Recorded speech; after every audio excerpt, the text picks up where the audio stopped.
Right, so here's the plan for this morning. We're going to hear from Kate shortly, who is the chair of Cumbria Arts and Culture Network. Many of you will know Kate, and she's going to answer the question, why are we doing this today? We're going to hear from Karen, Richard and Andrew, who've got about 8 minutes each to share their thoughts about different perspectives from what they are doing and what their story is for their organisations. Chance to discuss and ask questions there. I'm going to be quite ruthless on kind of discussion time. So we've got the time after those 3 keynotes. And then we're going to have 5 case studies from people that some of you will know, recognise, 5 minutes each, talking about what people in Cumbria are actually doing at the moment, and perhaps one message they might want to give you to go away and think about, almost as a provocation, to use that arts, culture, sector language. We'll have a little break then, and then we'll be into 5, possibly 6 breakout groups to discuss as a whole, what more can we do? Having heard all of that stuff, what more can we do as a sector in Cumbria to try and answer this question? And then Dr. Rebecca Whittle, who I'm glad is on the call already from Lancaster University, from the Lancaster Environment Centre, is going to share some closing thoughts with us to send us on a way with a bit of a bounce in our step. It's don't give up. We can still do this. And then finally, Kate will come back and just look at some concrete next steps that we as a network can think about and do to make sure that the next 2.5 hours is not just a bunch of hot air, as it were. So that's the plan for this morning. Just a couple of things before I hand over to Kate.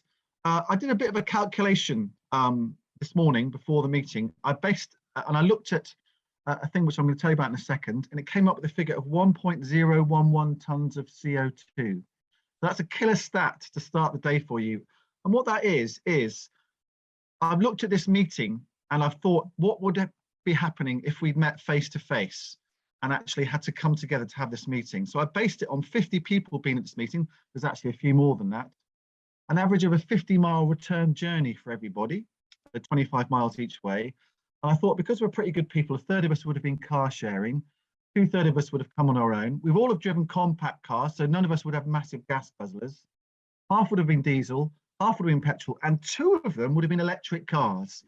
So I've based this stat on those criteria, and I've looked at a website called, at the bottom there, www.co2myclimate.org, and that spat out this stat of 1.011 tons of CO2. That's what we haven't spent, or haven't created rather, by having this meeting on Zoom. So it's just a reflection for me about, gosh, over the last 18 months or so, haven't meetings changed the carbon footprint of how we talk to each other and gather together? And I know that B in particular is going to talk about measuring metrics of how you can actually come up with a figure yourself. So obviously there's electricity expanded in us all having our computers on and our screens coming on. So, you know, it's not a scientific thing altogether, but it's just an interesting stat to come up with. Just over a ton of CO2 has been saved probably by us meeting for this meeting on Zoom rather than face to face. Right, I'll shut up there. You know the plan.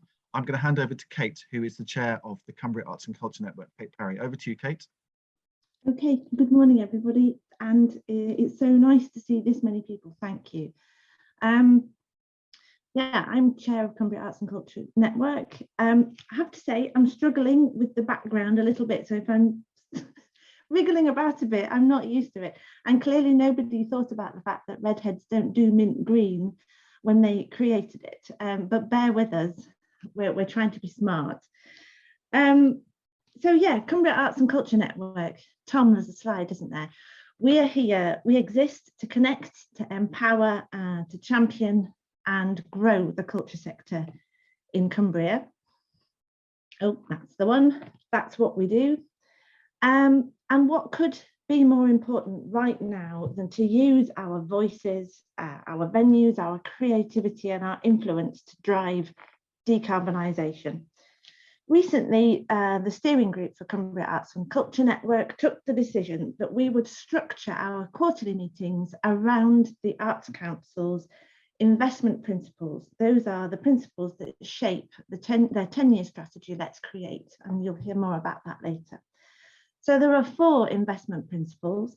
They are inclusivity and relevance, dynamism, ambition and quality, and environmental responsibility.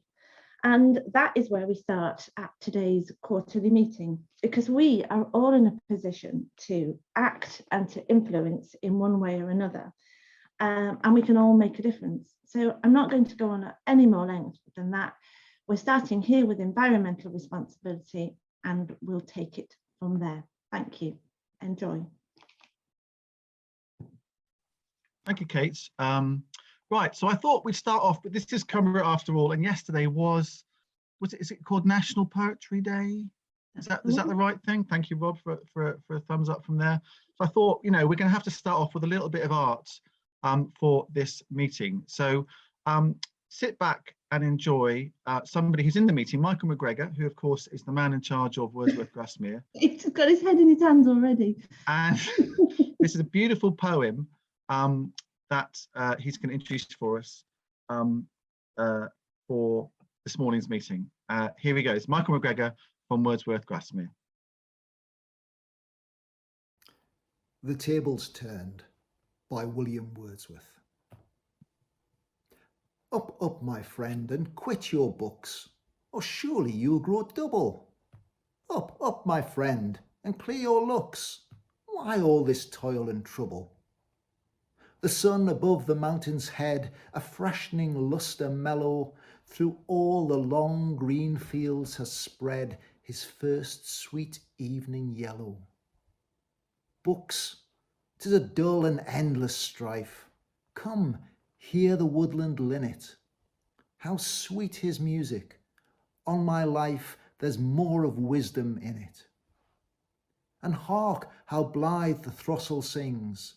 He too is no mean preacher. Come forth into the light of things. Let nature be your teacher. She has a world of ready wealth, our minds and hearts to bless. Spontaneous wisdom breathed by health, truth breathed by cheerfulness. One impulse from a vernal wood may teach you more of man, of moral evil and of good than all the sages can. Sweet is the law which nature brings. Our meddling intellect misshapes the beauteous form of things. We murder to dissect. Enough of science and of art. Close up those barren leaves. Come forth and bring with you a heart that watches and receives.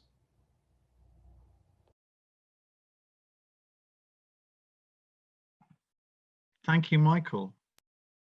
Let nature be thy teacher. Let nature be thy teacher. A beautiful recital of a beautiful poem. Thank you very, very, very much indeed, Michael McGregor. Right, so that should set us off on a tone of deep thinking and reflection and problem solving. So without further ado, I'm going to now hand over the airwaves, as it were, to Karen Mitchell, who is Chief Exec of Cumbria Action for Sustainability. Karen, I shall get your slides up. The floor is yours. That's great. Thank you very much, Tom. It's great to see everybody here, and thank you for inviting me. I'm just waiting for Tom to spring into action with slides. You just fill in for 30 seconds while you just tell us who you are, Karen. Yeah, so I'm the Chief Exec of Cumbria Action for Sustainability, CAFS for short. CAFS is a charity. We work Cumbria-wide, and we have a vision of a zero carbon Cumbria. We help promote and enable low carbon living, which is socially, environmentally and economically beneficial for Cumbrians. You can move on to the next slide. I'm just going to sort of set the scene this morning. So global warming used to be something that was kind of far off in the future or somewhere else on the planet. Unfortunately, climate change is here with us. It's happening now. It's happening in Cumbria, and it is an emergency. So if we carry on with business as usual, we can expect hotter, drier summers in Cumbria. We can expect warmer, wetter winters. Personally, I find it hard to get my head around wetter winters, but that's what we can expect if we carry on. We can expect sea level rise of over 1 metre by the end of the century, and we risk increased incidence wildfires. And there's all the knock-on impacts that climate change has on our well-being, on our health, on our access around the country, around the county, on our economy, on our communities. So next slide, please, Tom. You could click on. We do know what Cumbria is contributing to the problem of climate change. We had a report produced by Professor Mike Berners-Lee and his consultancy, Small World Consultancy. Mike's based in Lancaster but lives in Cumbria. And he has estimated that Cumbria emitted in 2019 greenhouse gases equivalent to around 7 million tonnes of CO2. And that comes from the following sources of emissions, if you could click on, Tom. So we have the burning of coal, oil and gas in Cumbria, but we haven't included in that calculation the emissions from vehicles travelling on the M6, because that's not something over which we have much control. The next area of significant emissions for us is the production of electricity, the electricity we use in Cumbria, regardless of where that electricity is generated. That's based on what we actually use here. It includes the goods bought by residents and visitors, so that's the appliances we might buy, our gadgets, our clothes, the food and drink that we consume. And then there's the travel, so that's visitor and resident travel in and around Cumbria. So that gives us a good picture. We know where our emissions are coming from. If you could click on, next slide. And we've set a target for Cumbria of securing zero carbon emissions by 2037. I'm sure you probably all heard a government target of zero carbon by 2050, but 2037 is where we really need to get to do our bit to keep temperature rise to only 1.5 degrees. And at the moment, we've already seen global temperature rises of around 1 degree. So 2037 is a challenging target. But a tough target does inspire greater, quicker action. And whether it's 2037 or 2050 that we're aiming for, the message is that we really need to very rapidly shift away from extracting and using fossil fuels. But the good news is that making that shift brings lots and lots of benefits with it, what we call co-benefits. Go to the next slide. So we published some research earlier this year which showed that thousands of jobs can be created from moving from fossil fuel-based energy generation to more renewable energy, from wind turbines, solar panels. You can move on, Tom. Solar panels, wave energy, hydro. There are a lot of options for Cumbria to do that.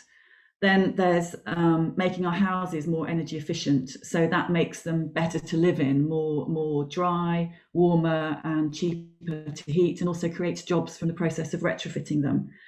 Then there's changes to how much we consume and eat, and what we eat, what we consume, and that can lead to healthier diets, money saved, more things perhaps repaired or reused, so less waste.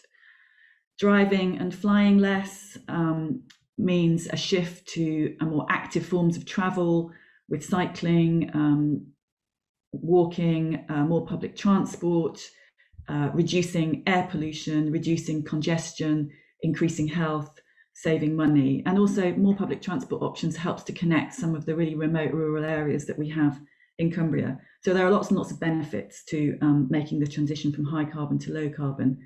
Next. So I'm just going to talk about CAF's approaches and what we're actually doing to help people on that journey towards low carbon. We run lots of what we call broad and light projects, where we try to influence large numbers of people from all walks of life to start them on that journey. So we aim to raise awareness and understanding of climate change, how it's happening, why it's happening, what it means for the world, what it means for Cumbria. We also raise awareness of all the multiple solutions that are readily available, small things that people can pick up and do in their own lives. So we run lots of events and training. For example, we run training programs. We run something called carbon literacy training. Sorry, Tom, you've gone ahead of me. We run training courses, carbon literacy training, where we can provide training of anything from 30 minutes to 2 hours to a whole day of training, which helps people really understand climate change, which demystifies and debunks some of the myths. We've trained around 800 staff and members of local authorities in Cumbria so far this year, and those training courses are available for people to book onto. So if you're interested in finding out and understanding better about climate change, then look on our events page on our website. We support also numerous community groups across Cumbria to do the same. So we're supporting all these wonderful volunteer community groups that are interested in sustainability. We're helping them to also run events, and we put lots and lots of information out on our website, which is a bit of a knowledge hub. If you're interested, go there and have a look. On YouTube, and we get into the local media as much as we can. So collectively, ourselves and the community sustainability groups and others are reaching thousands of people. You can move on, Tom. So what happens as a result of that? If you could click through, yeah, some people aren't ready to take action. Their lives are a bit complicated, they're too busy. Some people will want to know more, so they might read more, find out more, join a local group. Some people will talk about it to their friends and neighbours and influence their peer network. Some people will just go ahead and act on what they now know. They might turn their heating down, start cycling, use more energy efficient devices. So next slide. So that broad and light approach will lead to some behaviour change. It has a kind of ripple effect amongst people's networks, friendship groups, communities and workplaces. It probably won't save a great deal of carbon, but it's actually very difficult for us to know and monitor that. But what we want to do is turn those ripples into waves. So we have a second, more targeted approach, which we call narrow and deep, where we work with specific groups and communities on specific issues. Next. So for example, we've worked with communities like the community of Thwaites in Copeland, where we helped to bring about the installation of a community-owned electric vehicle charge point for people who can't charge at home, or for services that are delivering to that remote area. Another area next of interest and work for us is energy use in buildings, because the energy that we use to heat and power our homes and other buildings is a significant contributor to climate change in Cumbria. We do a lot of work in this area, not just, if you could go back, Tom, not just because of carbon, but also because 1 in 8 households in Cumbria are in fuel poverty or at risk of fuel poverty, which is the highest percentage in the country. So there are lots of benefits to helping people reduce their energy bills in their damp, drafty homes.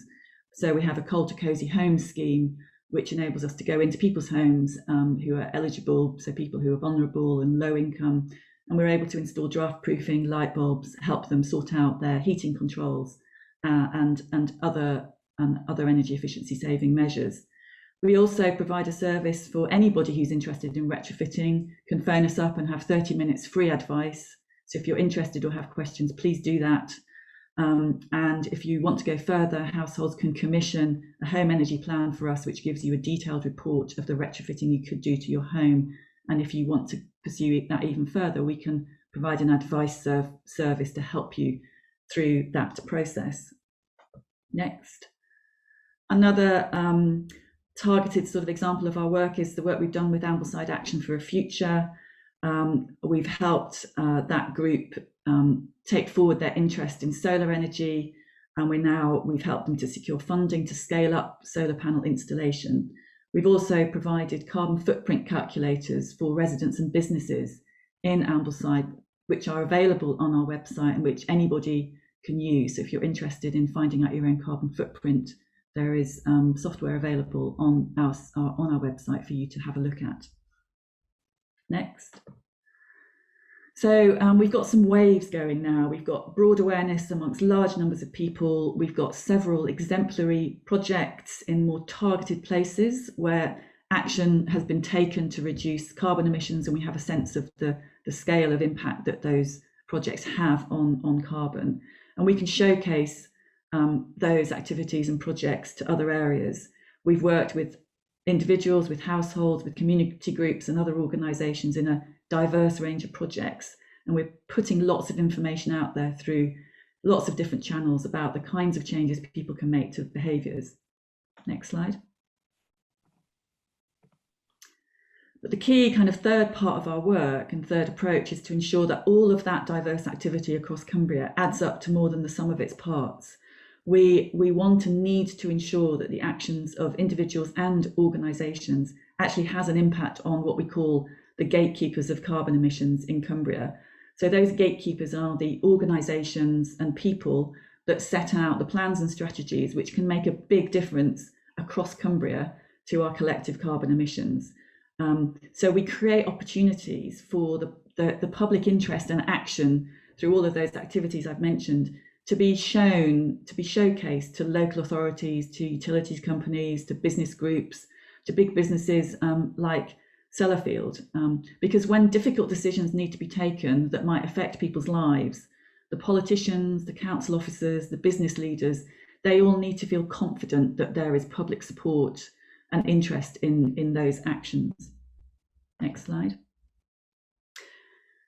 And it does feel like we're making progress. It does feel like we have a tsunami now developing, a really significant movement of change towards low carbon in Cumbria.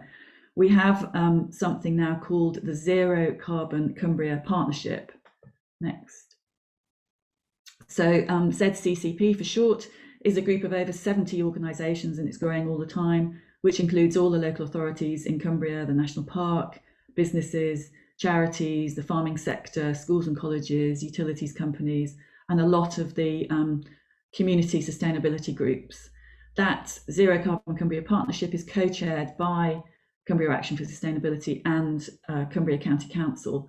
And those organisations are now working together to basically plan that pathway to zero carbon by 2037, concentrating on that 7 million tonnes of emissions, those emissions over which we have most control in Cumbria. So that's transport, buildings, renewable energy generation, the stuff that we consume, including the food and the drink. And last year, on behalf of that partnership, CAFS won 2.5 million from the National Lottery to help the Zero Carbon Cumbria Partnership to do more of the broad and light and narrow and deep. And we have a group of 11 delivery partners, and we're running lots and lots of sub-projects involving the community sustainability groups. It's brought in staff resources, and we also have a 100k community grassroots fund. So that's a grant pot of 100k, which we will soon be launching, which community groups will be able to apply to. So just to finish up, thank you so much for inviting me here. I think art has so many potential roles when it comes to climate change, including being sensitive to the world that inspires art and reducing its own footprint, but also a role in really challenging people, inspiring people, being visionary, and just also providing solace, providing us with escape and just sheer joy in this planet. Thank you. Thank you very much, Karen. Let's go straight to Richard Leaf now, who is the CEO of the Lake District National Park Authority.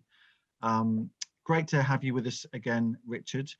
Time for questions to Karen and Richard and to Andrew after Andrew's talk. So we'll have about 15 minutes or so.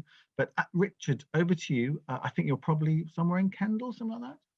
Thanks, Tom. Yes, I'm in Kendal, and thanks for inviting me to join your network to talk about this critical topic today. I'm going to have a real quick whirlwind trip through what we've been doing in the National Park over the last 10 years and what we need to do in the future if we're to address the climate crisis.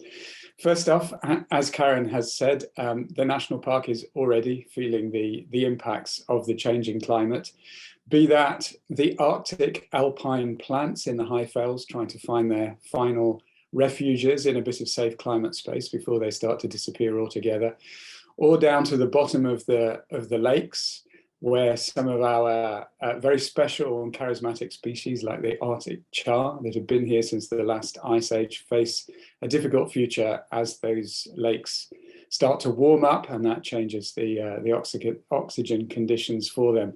We've also seen wildfires, threats of wildfires and droughts frequently in the national park, and of course floods. And we had the mother of all floods in 2015 with Storm Desmond that did £10 million worth of damage to the rights-of-way network in the national park alone, let alone flooding so many people's houses, properties and livelihoods.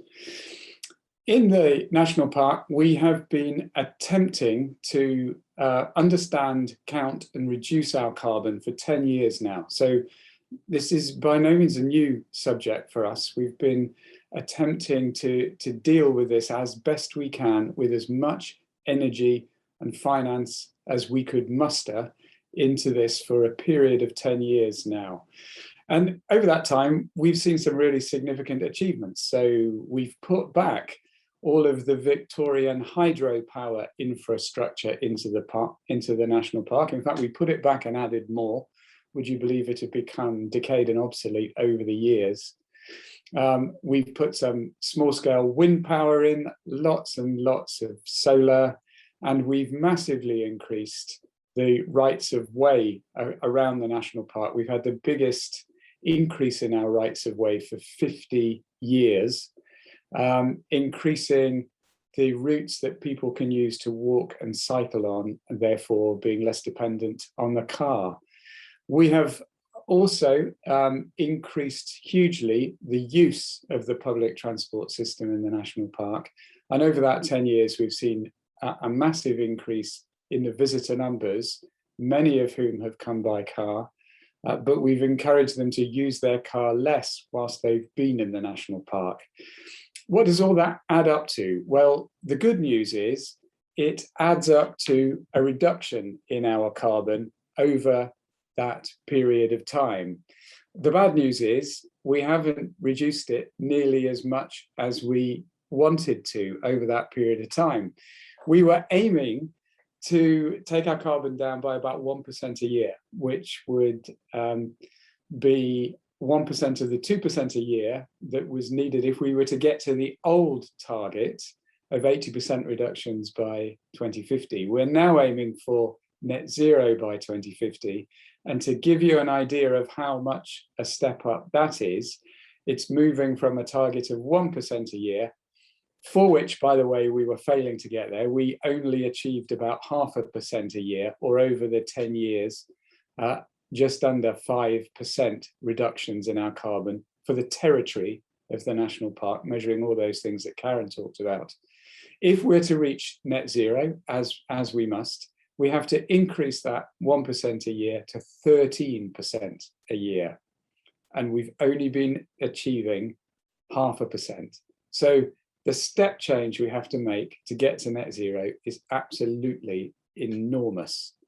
And so it's going to require a gigantic collective effort of all of us on this course, massive change in government direction, policy and funding to deliver the net zero strategy, which I hope we'll hear about before COP26, and lots of catalyzing individual actions, many of which Karen spoke about. So we in the National Park are also committed to getting to net zero by 2037. And that requires a lot more action. We've made a start, particularly around transport. At the moment, we have a lot of electric car charging points going into the car parks of the national park. We've electrified our fleet here at the national park.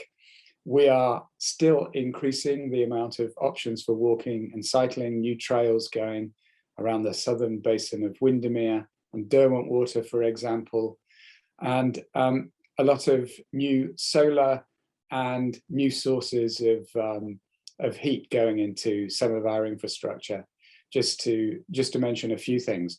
One of the biggest things that we need to do in Cumbria concerns the land that we have in the national park, and we need to turn that from land that loses carbon into the atmosphere because of the way it's managed to land that takes carbon out of the atmosphere. So restoring our degraded peat soils is a real priority for us in the next edition of our plan, as is making sure that we hang on and increase the amount of biodiversity in the national park through work on habitats and species, and all of that helps our overall carbon footprint.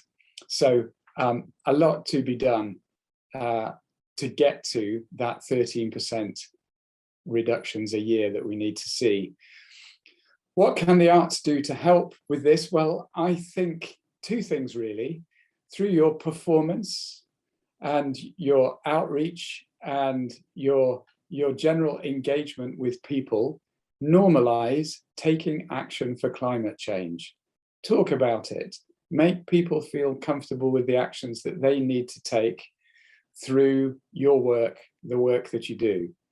And secondly, for me, be examples yourself and enter the world of knowing and understanding your own carbon footprints for your businesses or your individual traders, if that's what you are, your performance spaces, anything that you do from now on until you retire, you need to understand your carbon in the same way as you understand your finances.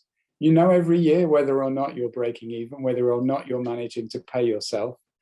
You need to also understand your carbon, and through that understanding, go to work on taking it down. And I suggest you set yourself a target of reducing your carbon by 13% a year, because that's what we need to do to get to net zero and keep the planet on the safe side of the warming curve. Tom, I'll leave it there. Thank you very much. That's a bit of a gallop through, hopefully in 8 minutes or less, as to what the park's been doing. Happy to take any questions or accept any challenge against any of that. Thank you, Richard. A stirring call for action there. Be examples, understand your own carbon, and normalise taking action for change. Right, let's keep those thoughts in your heads, people.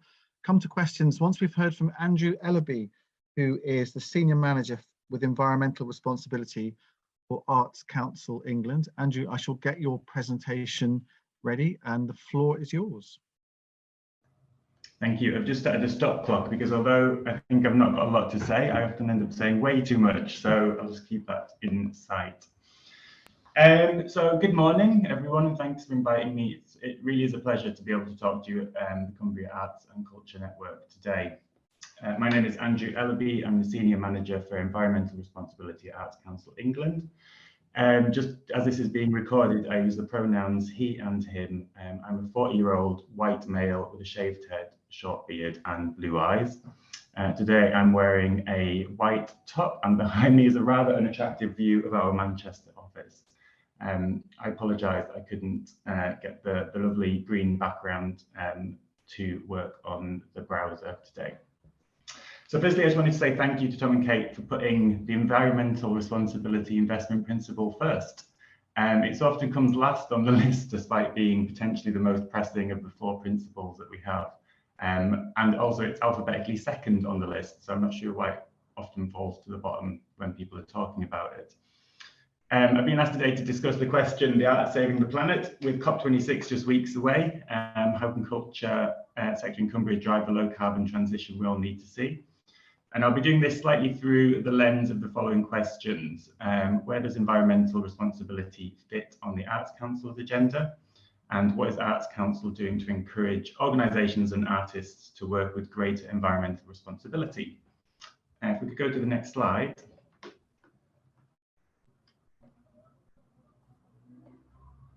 So I thought a good place to start would be with some of the facts, and actually our 2 previous speakers have mopped up a lot of what I wanted to say, so I'll keep it short.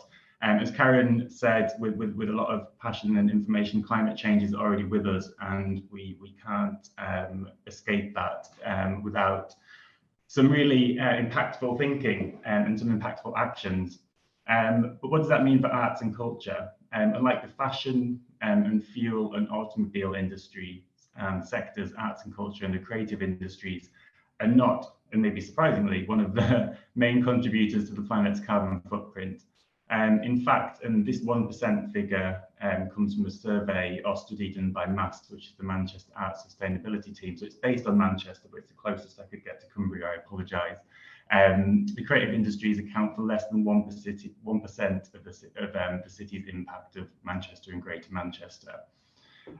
What else do we know? Well, we know that the technology to turn the tide, excuse the pun, on climate change exists, and we know that it is within the reach of world governments to address, and that with the right investment, policy and planning, the climate crisis can be taken in hand.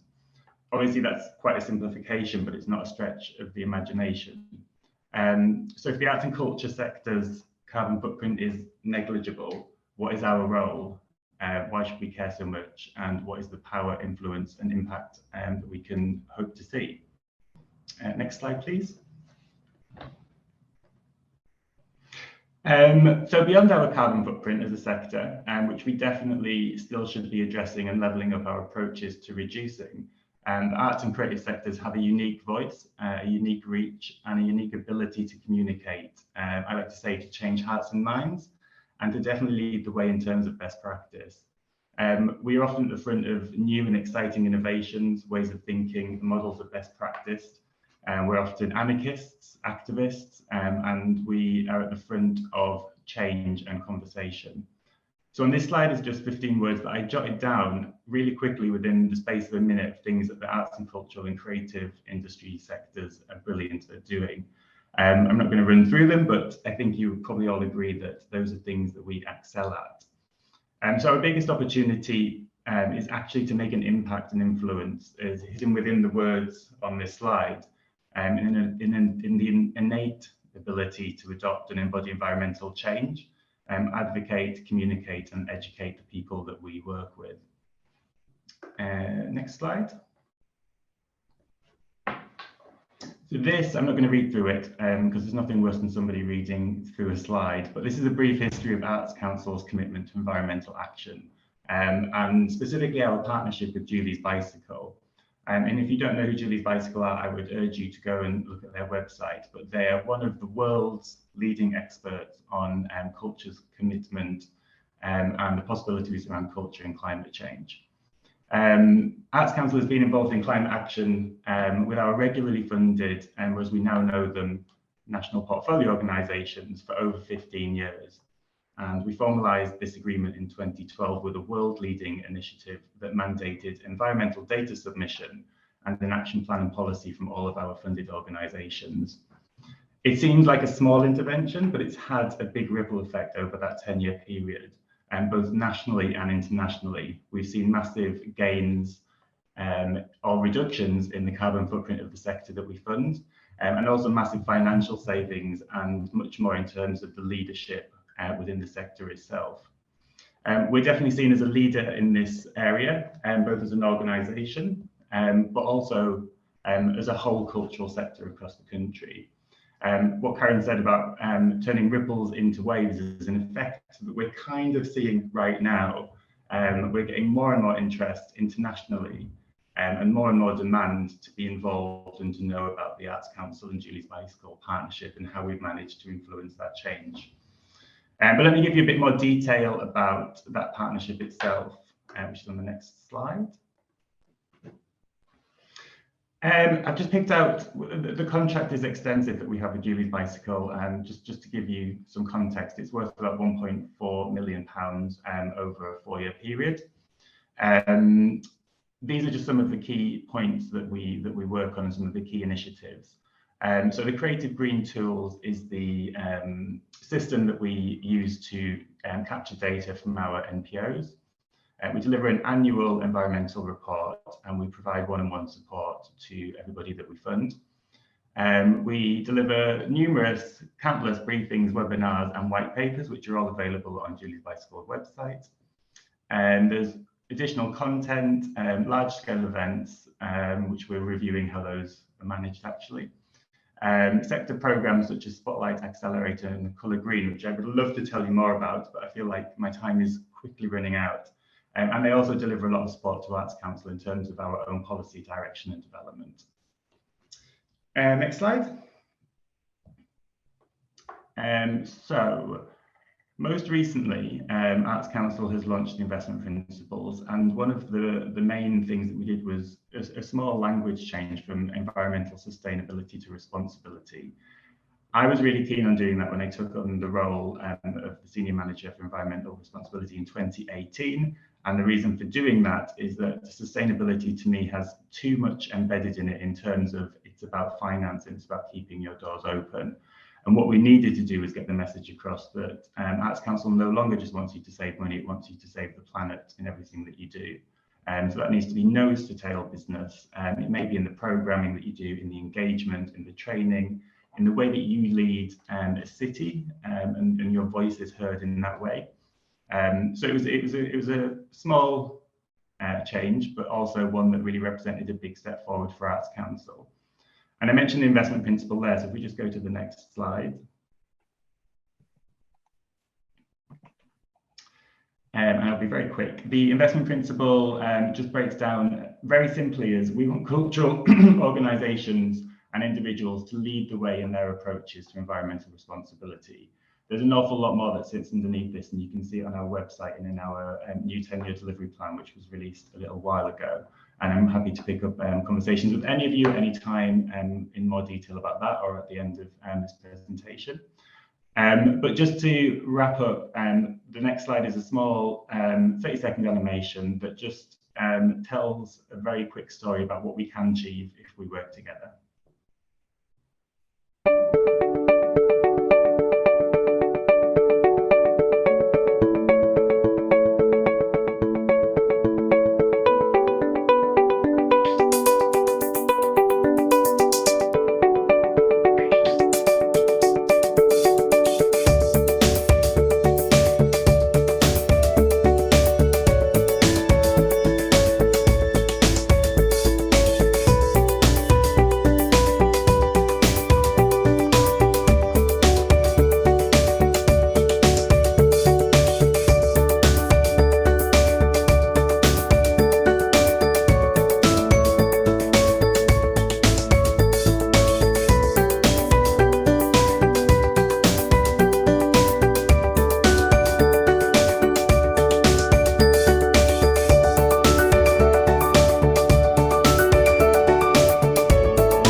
Unfortunately.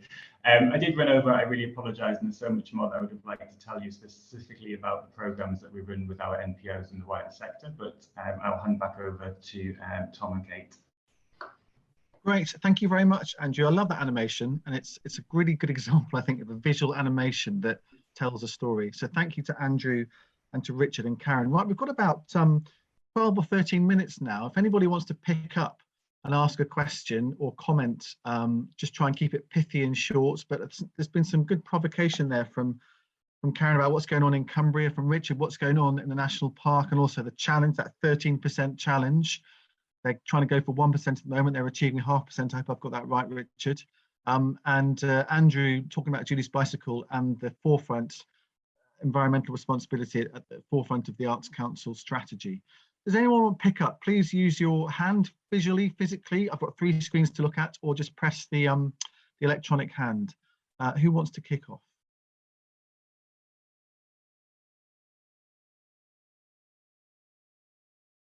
Chris Bridgman.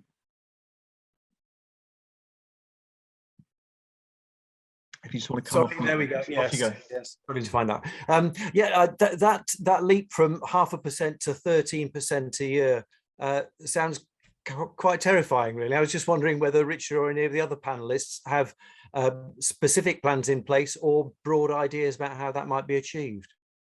Richard, what's your plan?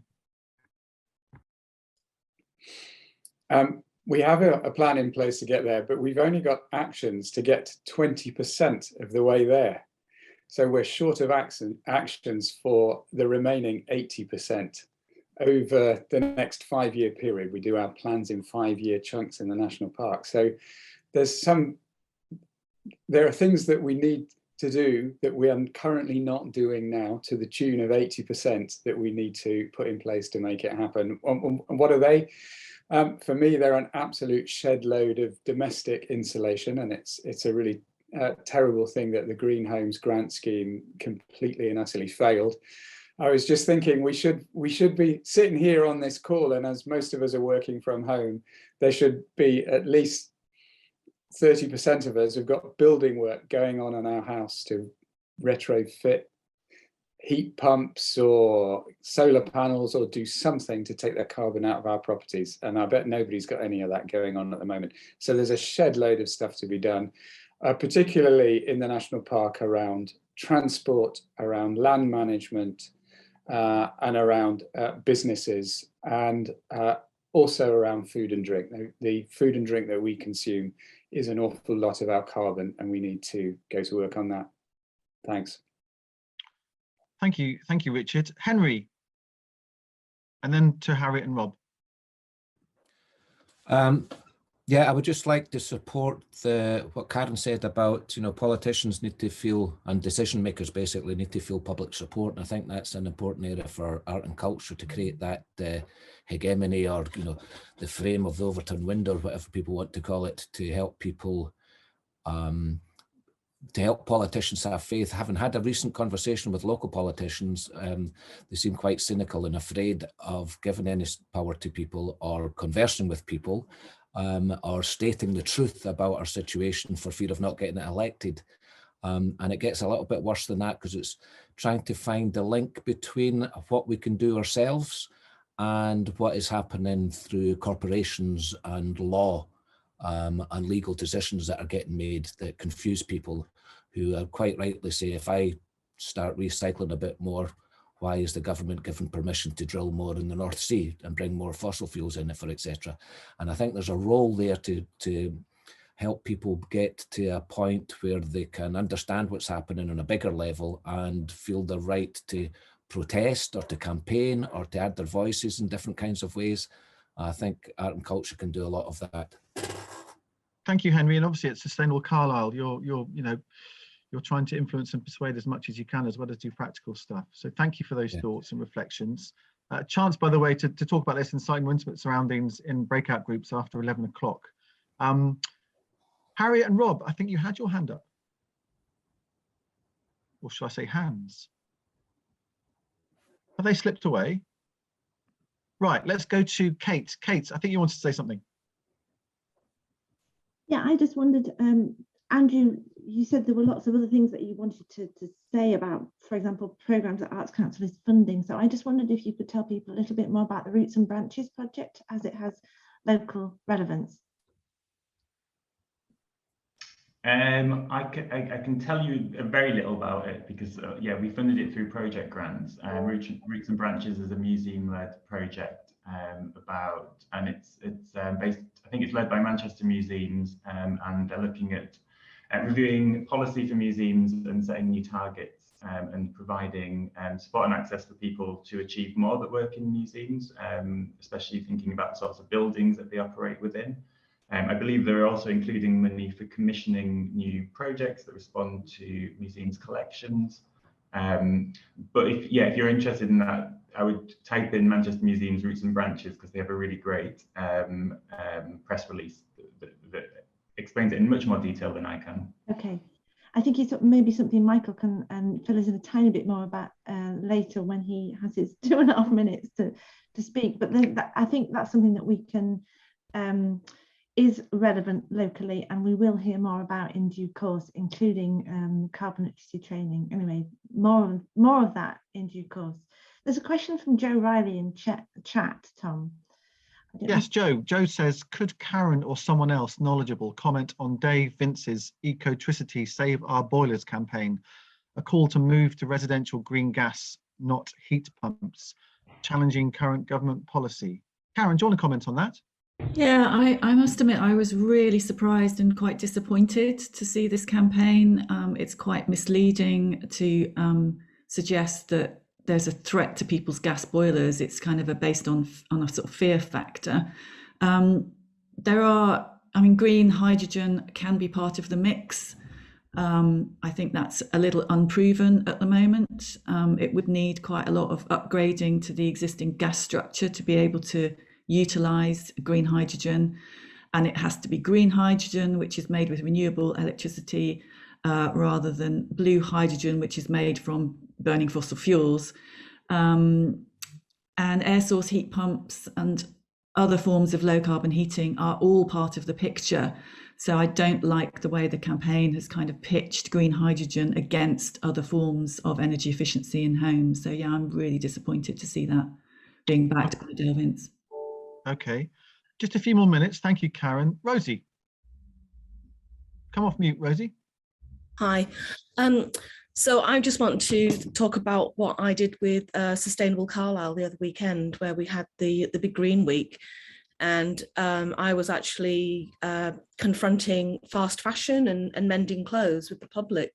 And it was really interesting. And it was actually, a lot of people really want to mend their clothes and they want to know how to fix things. And as creative people, we quite often have those skills. I think a lot of different areas of the country have got quite successful repair shop networks set up.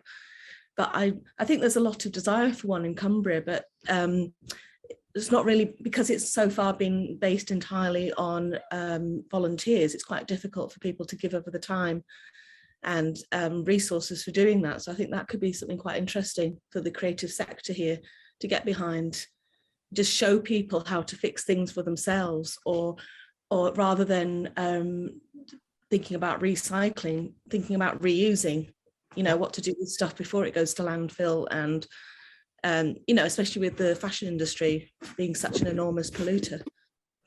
Thank you, Rosie. Great comments. Rob and Harry, are you back with us? I think you had internet problems, but are you back with us? No, you're not. So we're going to go to Tim Coombe. Again, if I could encourage you to keep it pithy, that would be great. Tim, over to you. Very quickly, it's the key in our Great Big Green Week stuff that we did last week is going to be young people, because young people are the people who are going to influence their parents. And I was wondering if the speakers have got specific programs to influence the national curriculum so that the environment is a fundamental part of teaching at the lowest level and all the way through. Great question. Anyone want to pick up on that? Well, I'm pleased to say, Tim, that we've just secured some additional funding to run a kind of youth climate project programme, which also includes working with schools, not just on the fabric of schools and their own environmental footprint, but also providing, integrating climate change into the curriculum. So we're really excited. We've got a new youth programme coordinator starting with us next week. Yeah. Lovely, thank you. Great. Thumbs up from Tim. Hazel. Yeah, it was just in response to Rosie's comments about reusing and repairing. At Well Whitehaven, we're in the early stages of looking at a project called Rebuild, which is quite ambitious, but it's about rebuilding, repairing, recycling, both furniture, but lots of other things as well.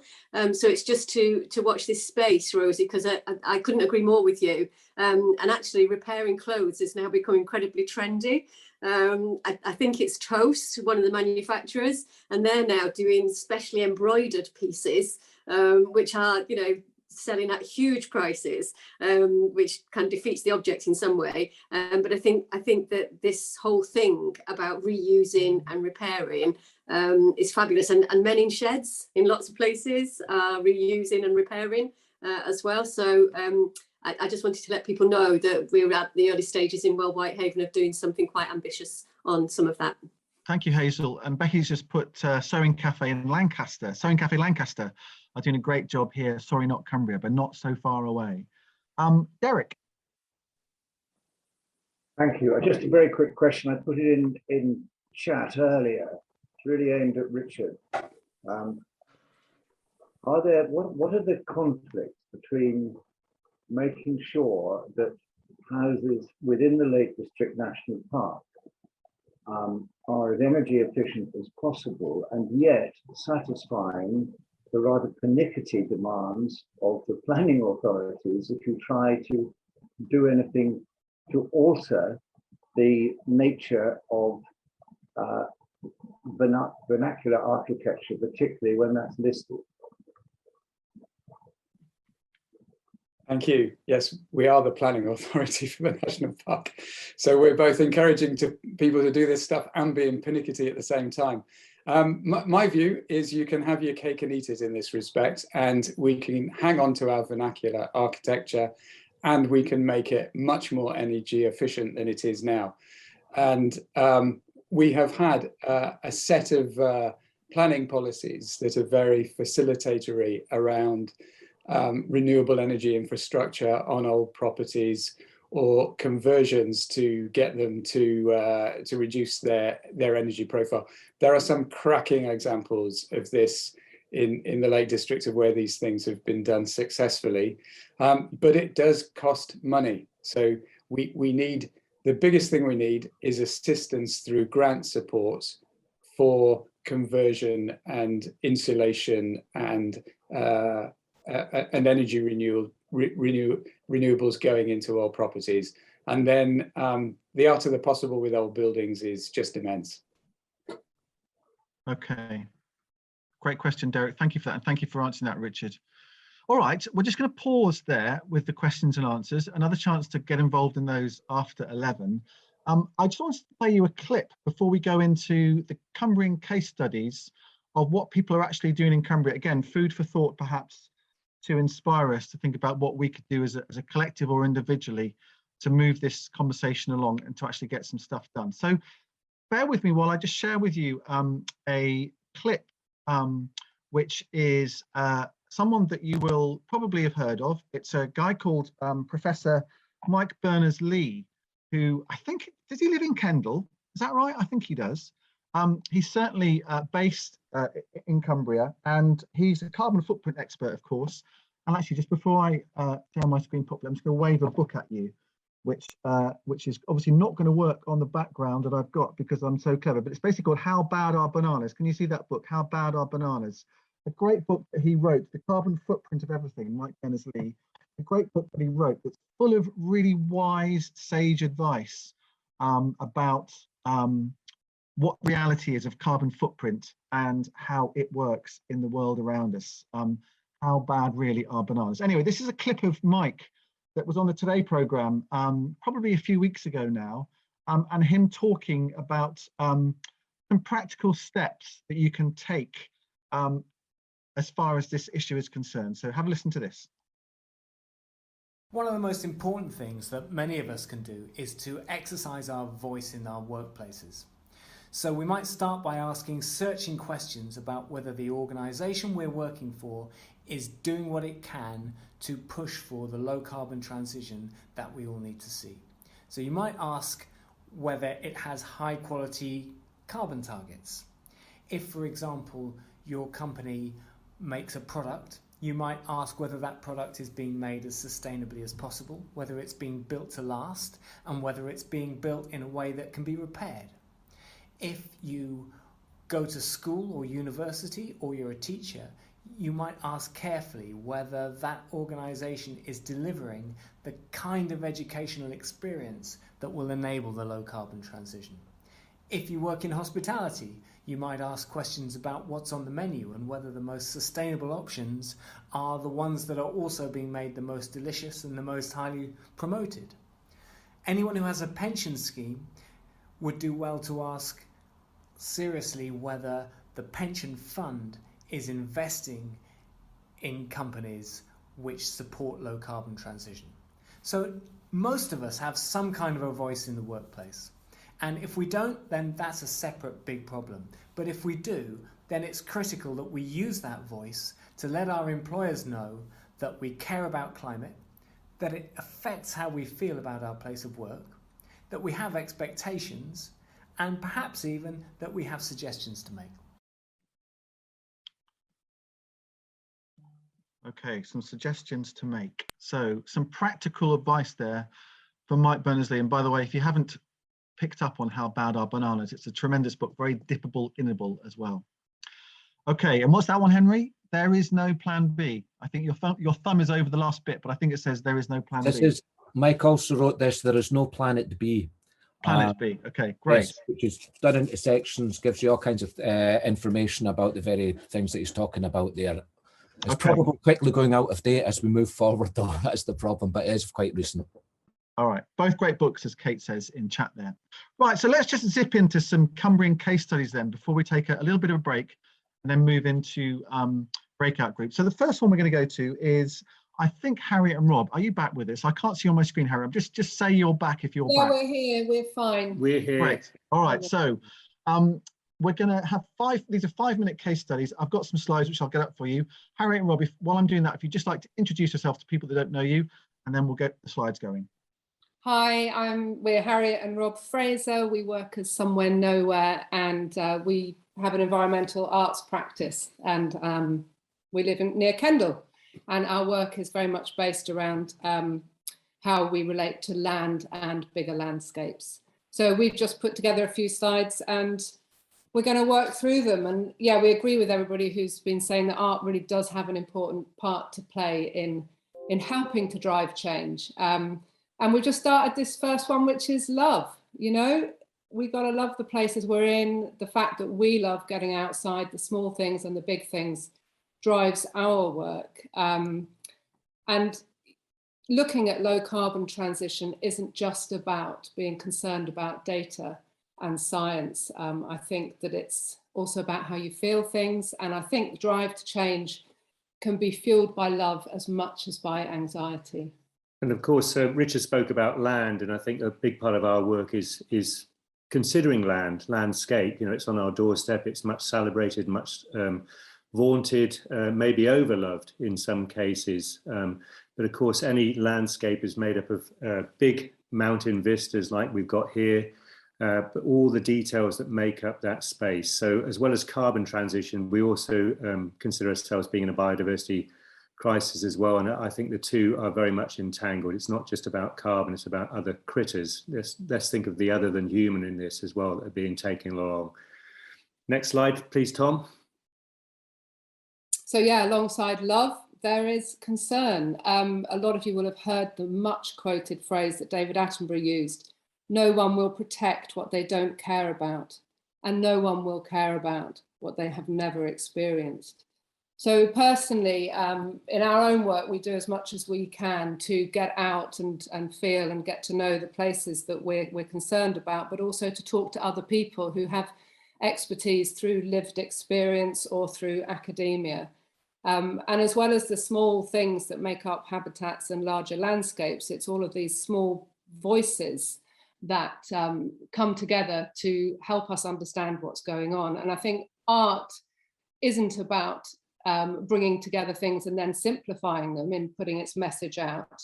But I think it's beholden on all of us to think about the many different pieces of our complicated puzzle and use our work to bring them into perspective.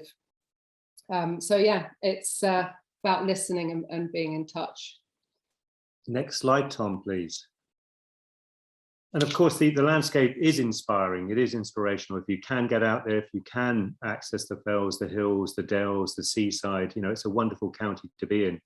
And it's a canvas that's constantly evolving. I remember when the World Heritage Site was set up for the Lake District National Park, it described it as an evolving canvas. But we understand now that canvas is a bit tattered, a bit frayed around the edges. You know, it needs help. And I believe that art, the creative, the cultural sector can play a role in bringing that to attention. I think both Karen and Richard spoke about the need for the arts sector to stand up and be counted in this, to widen the conversation to further afield. And of course, we can do that through our work, but we don't want to just oversimplify it, to gloss it up. You know, it is beautiful, but there are issues. And I think art can actually play a really strong leadership role in bringing that to everybody's attention. Yeah, and we don't need to go halfway around the world to tell stories that are universally relevant. So I think the local is very important for us. Next slide, please, Tom. Yeah, art as provocation. This is one of the canvases we put up through a 2-year project we did 2019 to 20. And these words came to mind shortly after the IPCC report was published in 2018. That's the Intergovernmental Panel on Climate Change that was looking at the tipping points that we are rapidly approaching. There has since been an update to that, which is even more freaky. But do you know what? We just have to face that. This is the reality. And that 13% that Richard is talking about is seriously needed, and seriously, like, let's put a rocket up, all of us. So, you know, art as provocation, it is not just about pretty things, and it is not just about recycling, although that's really important. I think we need to keep provoking more and more questions. And we like to use the landscape, if you're going to talk about the landscape, as we all are here, as part of that conversation.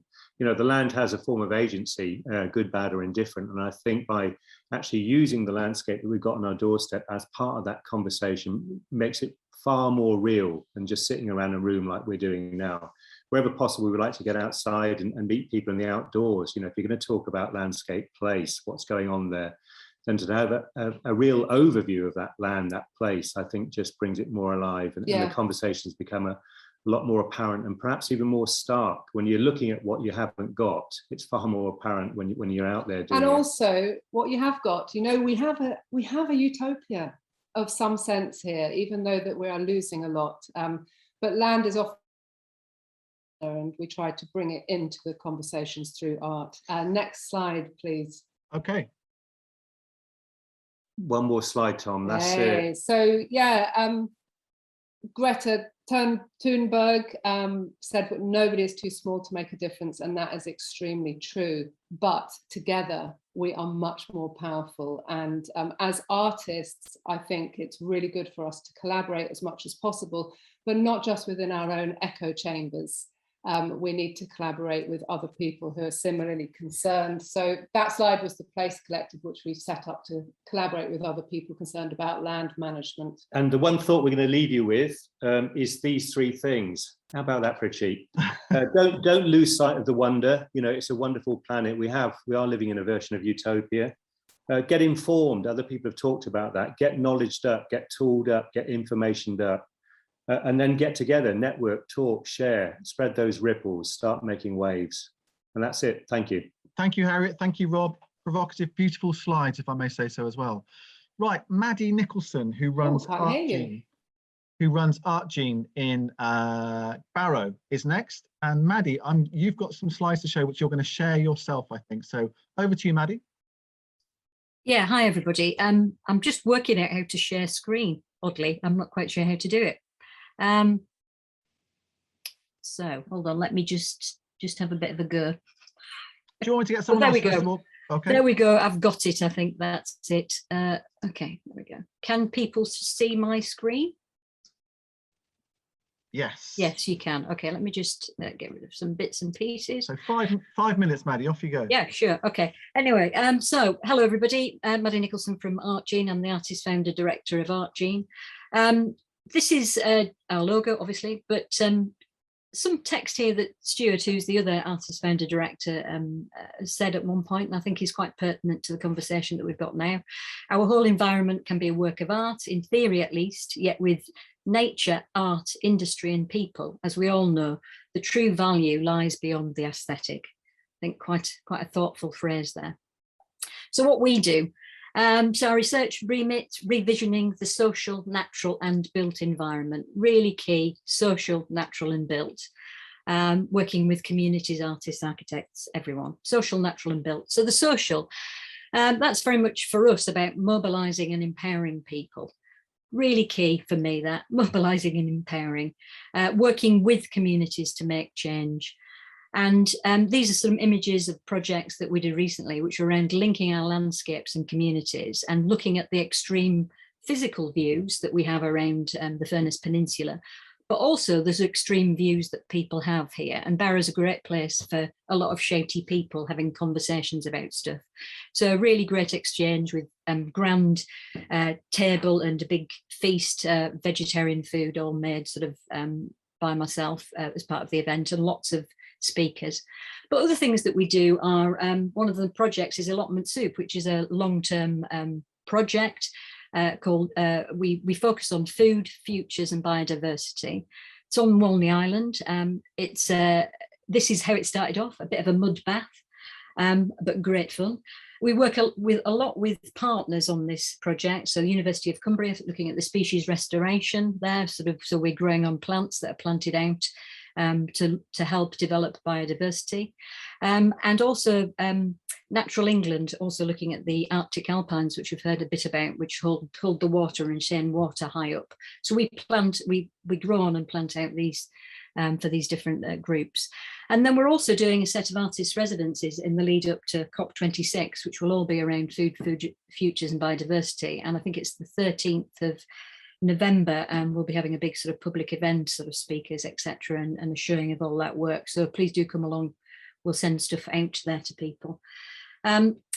Really, the Allotment Soup project is way beyond just growing food and helping people socialise and look at sort of vegetarian options. It's very much about landscape, heritage, future communities, and these are moth traps which sort of give over that sort of text a little bit.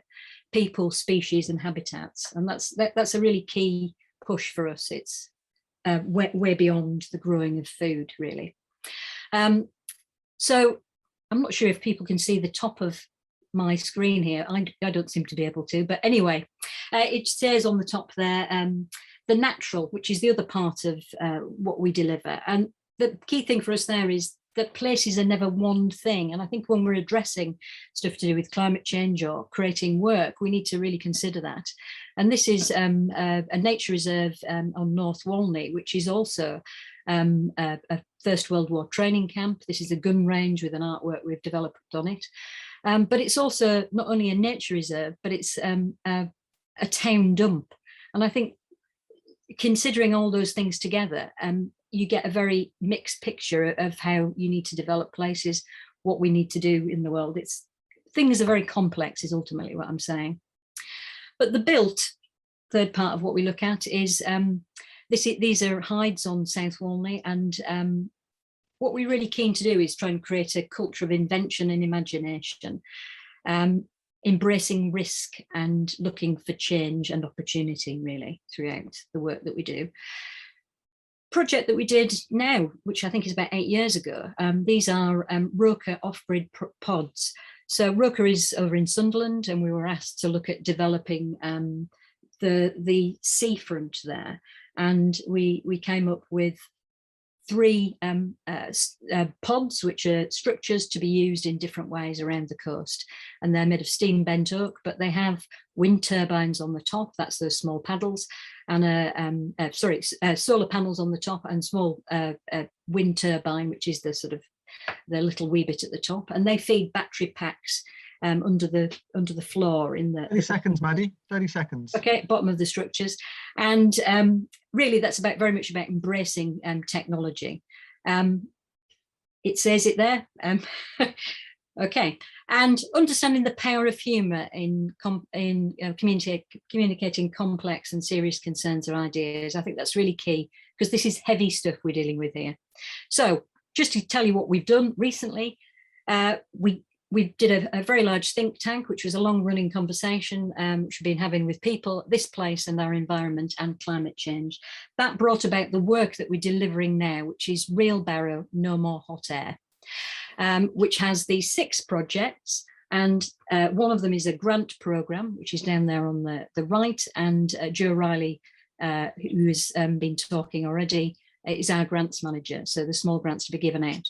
But we're delivering Bug Out and Extreme Views, and we're going to be delivering a whole set of interesting sort of events. But this is Bug Out. This is the project that's currently out to tender, a bit like those Roker pods, to take these structures around, which will be sort of a demonstrator for local people about how you can kind of look at low carbon technologies, anything from sort of food, growing, to solar panels, and to different ways of living, and a sort of an education touring vehicle and structure. So that's us, and there's our information, but it's all a bit risky, hence me putting that in there. Thank you, Maddie. Risk and ideas. That's what we're about, isn't it? Yeah, I was at Signal Film yesterday evening in Barrow, the fantastic opening of the new studios there. And Maddie was there, just come back from a great piece of work that she's been doing in the South as well. So it's great to catch up. But thank you very much for that. And by the way, get to Signal Films and Media in Barrow if you possibly can. Fantastic new space there. Right, let's go straight to Fliss Watts, who is an artist based just outside Cockermouth. And Fliss, I shall get your slides up, and if you want to kick off. Hi, am I there? Yeah, you carry on. I feel as though quite a lot of the small amount I wanted to say has already been said, at least as coherently by other people previously. So just to say, I'm just an individual artist working part-time from home. I'm not part of an organisation, so I can't do any of the organisational stuff that needs to happen. But I have been thinking about the climate crisis for a long time and thinking about how we have managed to get so close to the brink, even though we thought we knew what we were doing. And that's what I did an exhibition called Living is Easy with Eyes Closed, thinking about that. And since then, thanks to this network, I had to write some stuff to do a talk, and that led me to this idea of rewilding humans. And so to the question, what can art do specifically to respond to the climate crisis? Is there anything that art does differently from any other activity? Last week, somebody told us that art was a business like any other. I don't think that's true. And I think there are lots of things that people have already talked about, that art can put out a message, use its communication skills to inform people, to move people. But I think also what art can do as an activity, not necessarily as a sector or as individual artists or even as organizations, but that the practices of art have qualities that are important now, because what we need is system change. We've built ourselves a system that we're all embedded in, this maze that feels like it's the only way to live, addicted to growth, addicted to a financial view of the world. And the change that we need to make is so huge and systemic. We need a way of thinking that's not like that. And I think art is a way of thinking that isn't like that. Art, you have to pay attention to the big things and the little things. You have to be open-minded. You have to maybe be subversive. You connect things metaphorically as well as mechanically. So all these aspects of art practice, I think, feed a way of thinking that is the way of thinking we need to do if we're going to change a system. And I think people like Harry and Rob are doing that so well. I mean, and everybody in this call, it's like, yes, it's all happening. It's fantastic. Yeah, that's this idea that human beings need to be rewilded, not just nature or the world as we've created it. And I think doing art, doing things in artful ways is a way of rewilding ourselves. And so it's not just about artists doing a thing, chucking something out and hoping it has an effect. It's about the whole community becoming more like an artistic community in that open-mindedness and willingness to connect and change things and do things differently and think outside our boxes, as I've put on my little slide. Was there anything else on my piece of paper that I wanted to say? Yeah, just again to say, I think one of the problems when you talk about what art can do is it kind of makes it look like art can solve the problem somehow, that art is this in its own silo and can be looked to, and it's been like that with social issues as well in the past, that people look at art and say, let's get some artists in to do some art project to help this social problem go away. So yeah, we need to all be artists now, which is a misquote of Kate Raworth's final chapter in her book about donut economics, where she says we need to be all be economists now, because economics needs to be rethought, and that's the major thing. The other thing we need to do, as has already been said, is rethink, is educate ourselves. Next slide, please. And I only have 2, so it's okay. The next slide is just a list of some of the books I've been reading or am reading which I found really helpful to clarify how I think about these things. There's Mike Berners-Lee's 2 books on the list. Kate Rayworth, if you're at all willing to read about economics, she's brilliant, and it's so optimistic in that there are people thinking seriously about how to reconstruct our economic systems. And Isabella Tree's book is the most wonderfully optimistic and uplifting book, to make you feel like if we let nature do its thing, it can do so much more than we tend to think, because of, again, we've put ourselves in boxes and we think that we can solve everything. And if you want some nice short science that's a bit shorter than reading the whole of, for instance, The Best of Times, The Worst of Times, which is a fantastic book with loads of information in, but you could also look at that Royal Society link, which I only found the other week, and it's got some really short, clear explanations of how we know what we know about climate change and what the science says. So I'll stop there. Terrific stuff, Fliss. And if you can make that list of books available, perhaps in chat in the next hour or so, that would be terrific. There's all for that. Okay, yeah, I'll do terrific. that. Thank you. Right, without further ado, let's across to the Cumbrian Museum Consortium. 2 more to go before we break, and we're going to hear from Michael McGregor and Rhian Harris. Rhian, of course, is at Lakeland Arts, and Michael's at Wordsworth Grasmere. Michael and Rhian, the floor is yours. 5 minutes, please. Thanks very much, Tom. In my 2.5 minutes, I'll get started. Just to quickly explain to those of you that don't know about the Cumbria Museum Consortium, we're a national portfolio organisation made up of 3 partners: Tully House Museum and Art Gallery in Carlisle, Lakeland Arts, which is based in Bowness and in Kendal, and the Wordsworth Trust, which is based at Wordsworth Grasmere. I'm going to talk a bit about one element of our approach to environmental responsibility, which is around our infrastructure and our people, and then Rhian's going to talk to you about our programs and audience development. So just to give you a very quick overview, we've been fortunate within the consortium to have benefited from quite a significant amount of lottery funding over the last 3 or 4 years. And this has meant we've been able to make some significant investments in our buildings. You'll know about the Windbeer Jetty Museum, which is absolutely at the cutting edge architecturally, and it's also at the cutting edge environmentally. The way in which passive design has been used to, for example, design the windows to reduce solar gain, to use natural ventilation and high levels of insulation, which help minimize the energy required to run the building. It's got a closed loop heat pump system installed below one of the jetties, which makes use of the relatively constant water temperature in Windermere to provide low temperature hot water to all of its buildings. And there's also a zero waste strategy for foul water, which means that the museum's domestic drainage is treated in very clever ways before being dispatched back into the lake as clean water.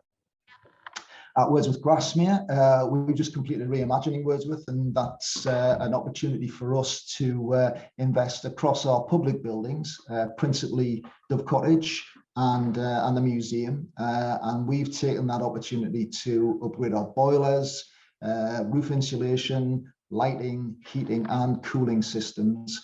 And taken together, this will reduce our carbon emissions by 32%, despite a 14% increase in public floor space. We've also created a electric vehicle charging point in our car park, and have recently partnered up with Stagecoach to encourage more people to travel by public transport. Moving on to Tully House. Tully House has actually been part of the Arts Council's Spotlight programme, working with Julie's Bicycle to achieve reductions in carbon emissions, principally focused on energy and water consumption. This is simple improvements such as the upgrading of lighting in the galleries, but then through to the replacement of taps in the visitor toilets. They've already had an impact. And looking forward, Tully House is planning a switch to green energy sources, the introduction of electric vehicle charging points as well.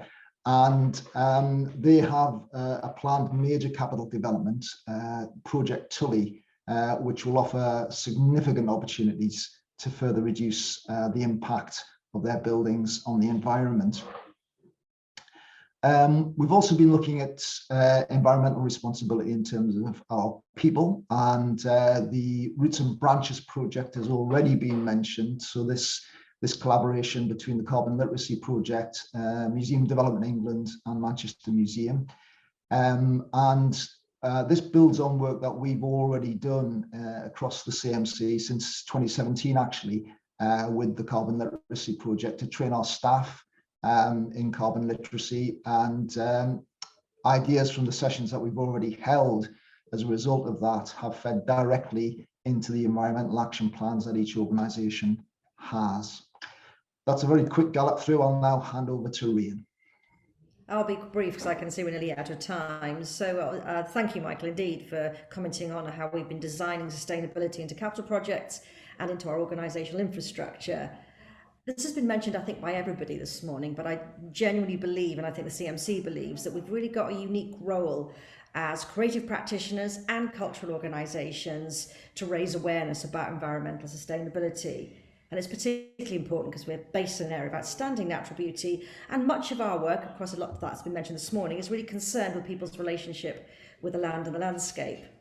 Therefore, across CMC, an increasing common thread of our programming is to provoke debate and also raise visitor awareness around the climate crisis. I'm going to whiz through, because I haven't got much time, some examples from each of the three organisations to give you an idea about how we have done this and how we're continuing to do this.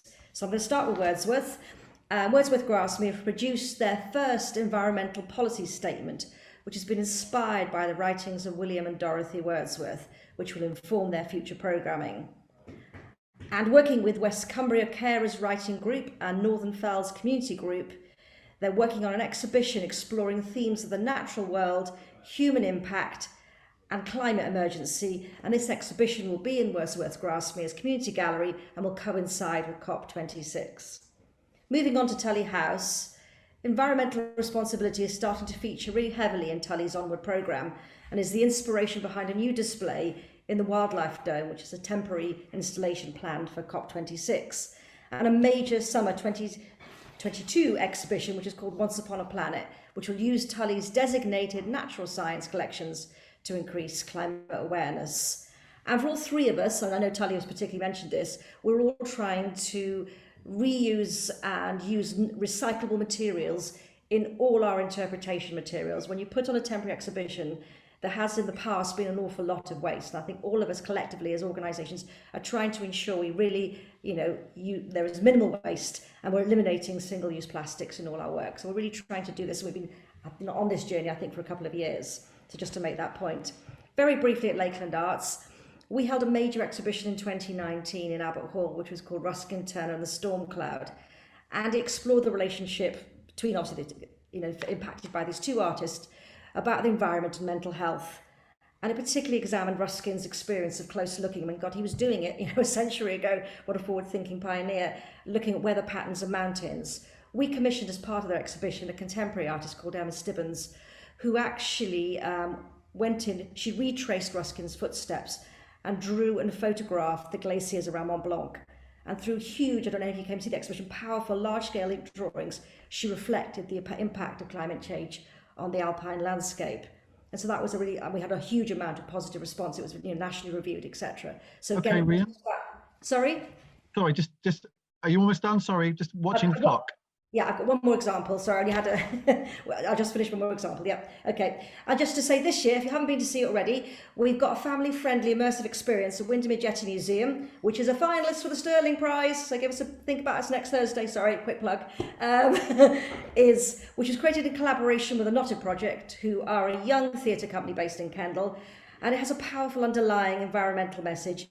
And at the end of it, you've got children go on a journey, and there's a message they get at the end. It's very much about leaving no footprint behind and thinking about the footprint you leave behind. But also importantly, and it's done in a family-friendly way, children afterwards can go online and vote for an action that Lakeland Arts will undertake at the end of the exhibition. In fact, what we're doing is turning it into a project that will actually be launched next year at the Windbeer Science Festival that we're in collaboration with others. which will become a project we'll work on with children and young people, but it actually means Lakeland Arts will do something as voted for by people who visited the exhibition that's about climate action. I'm done. Great. Thank you very much indeed. What a great challenge for the young people can put towards you. And yes, fingers crossed for that beautiful building to win a prize.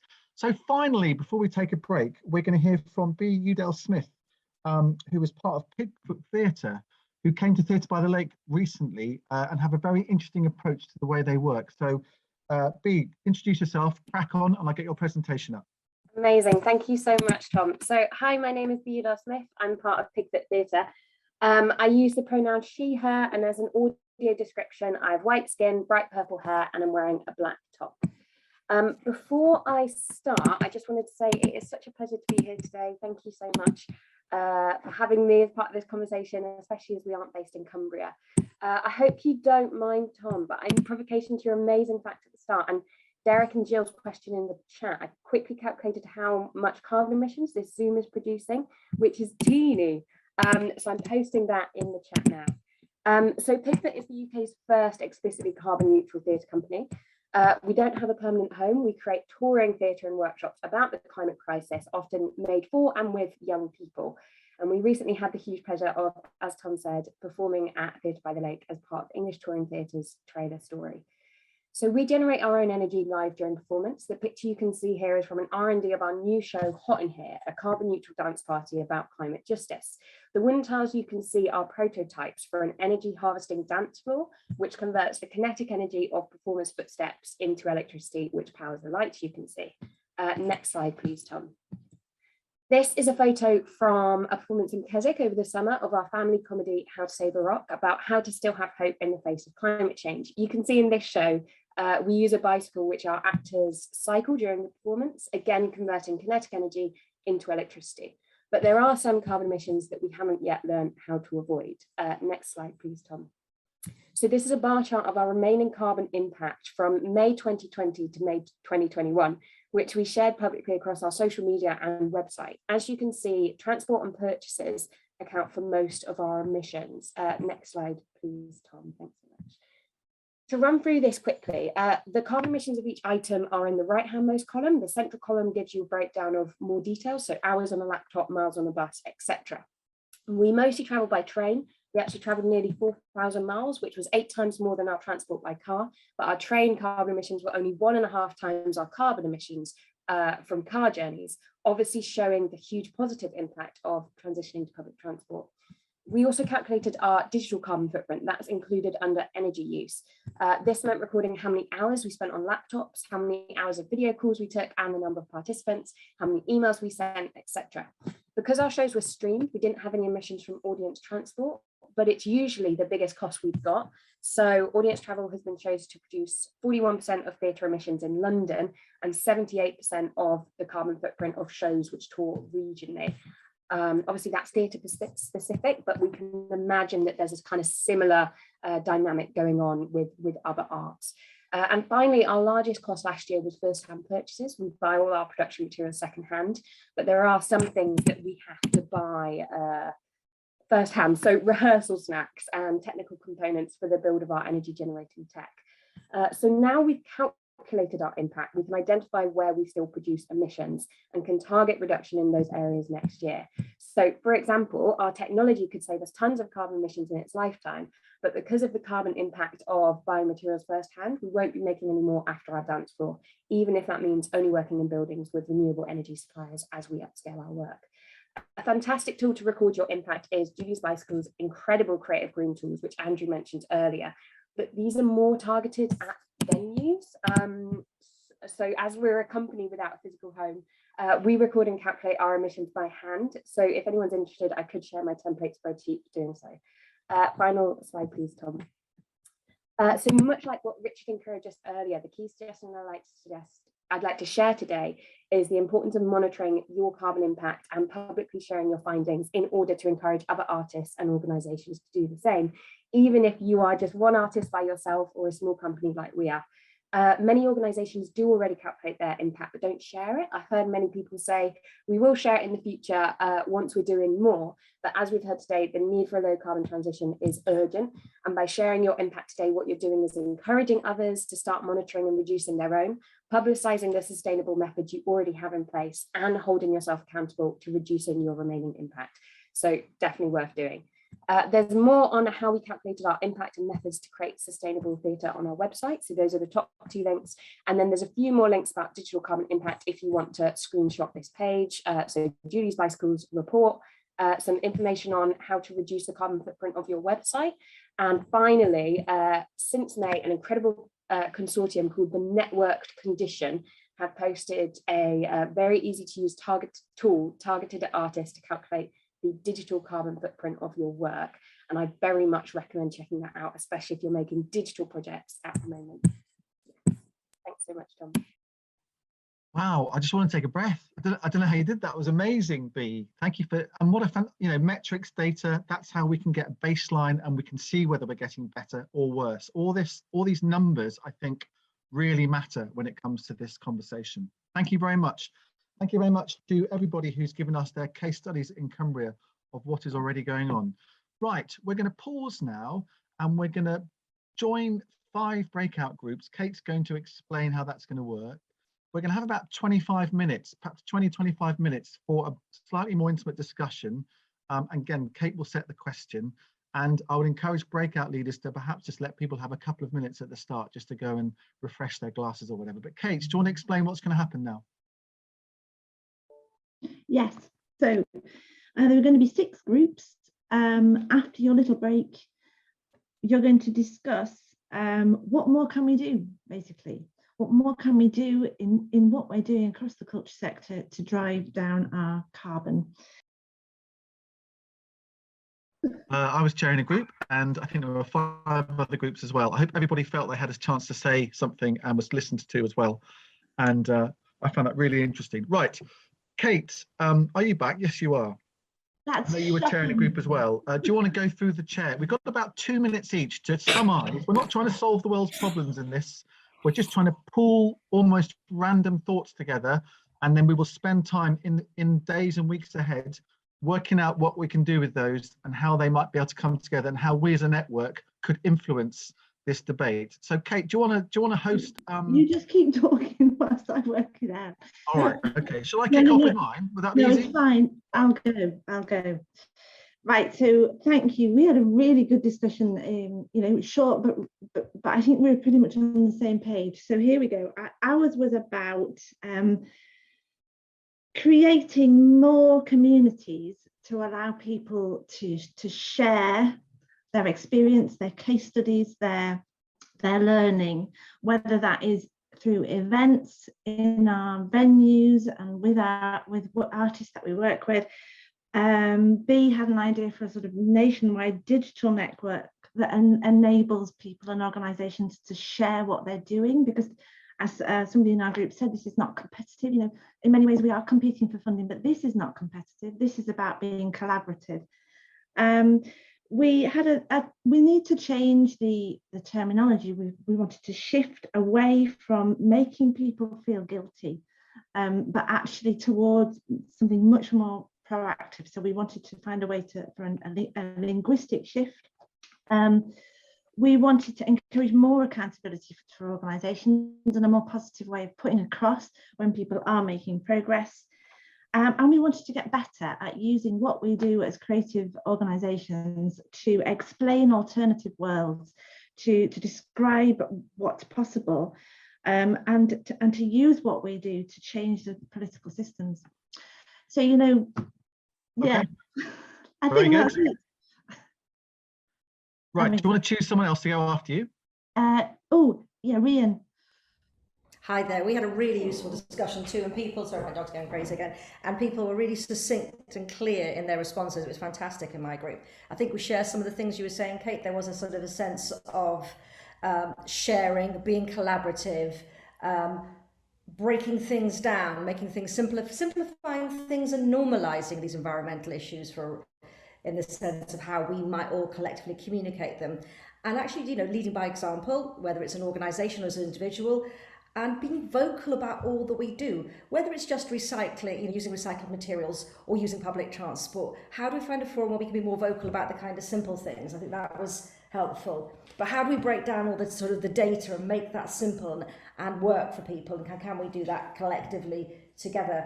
We talked about the zero carbon Cumbria group. Is there an arts representative on it? Could there be an arts and culture representative on that group? So we start to see how we connect with people who are already working in these sectors. And I think it's that sense, there's lots of different disparate groups who are working on these areas together.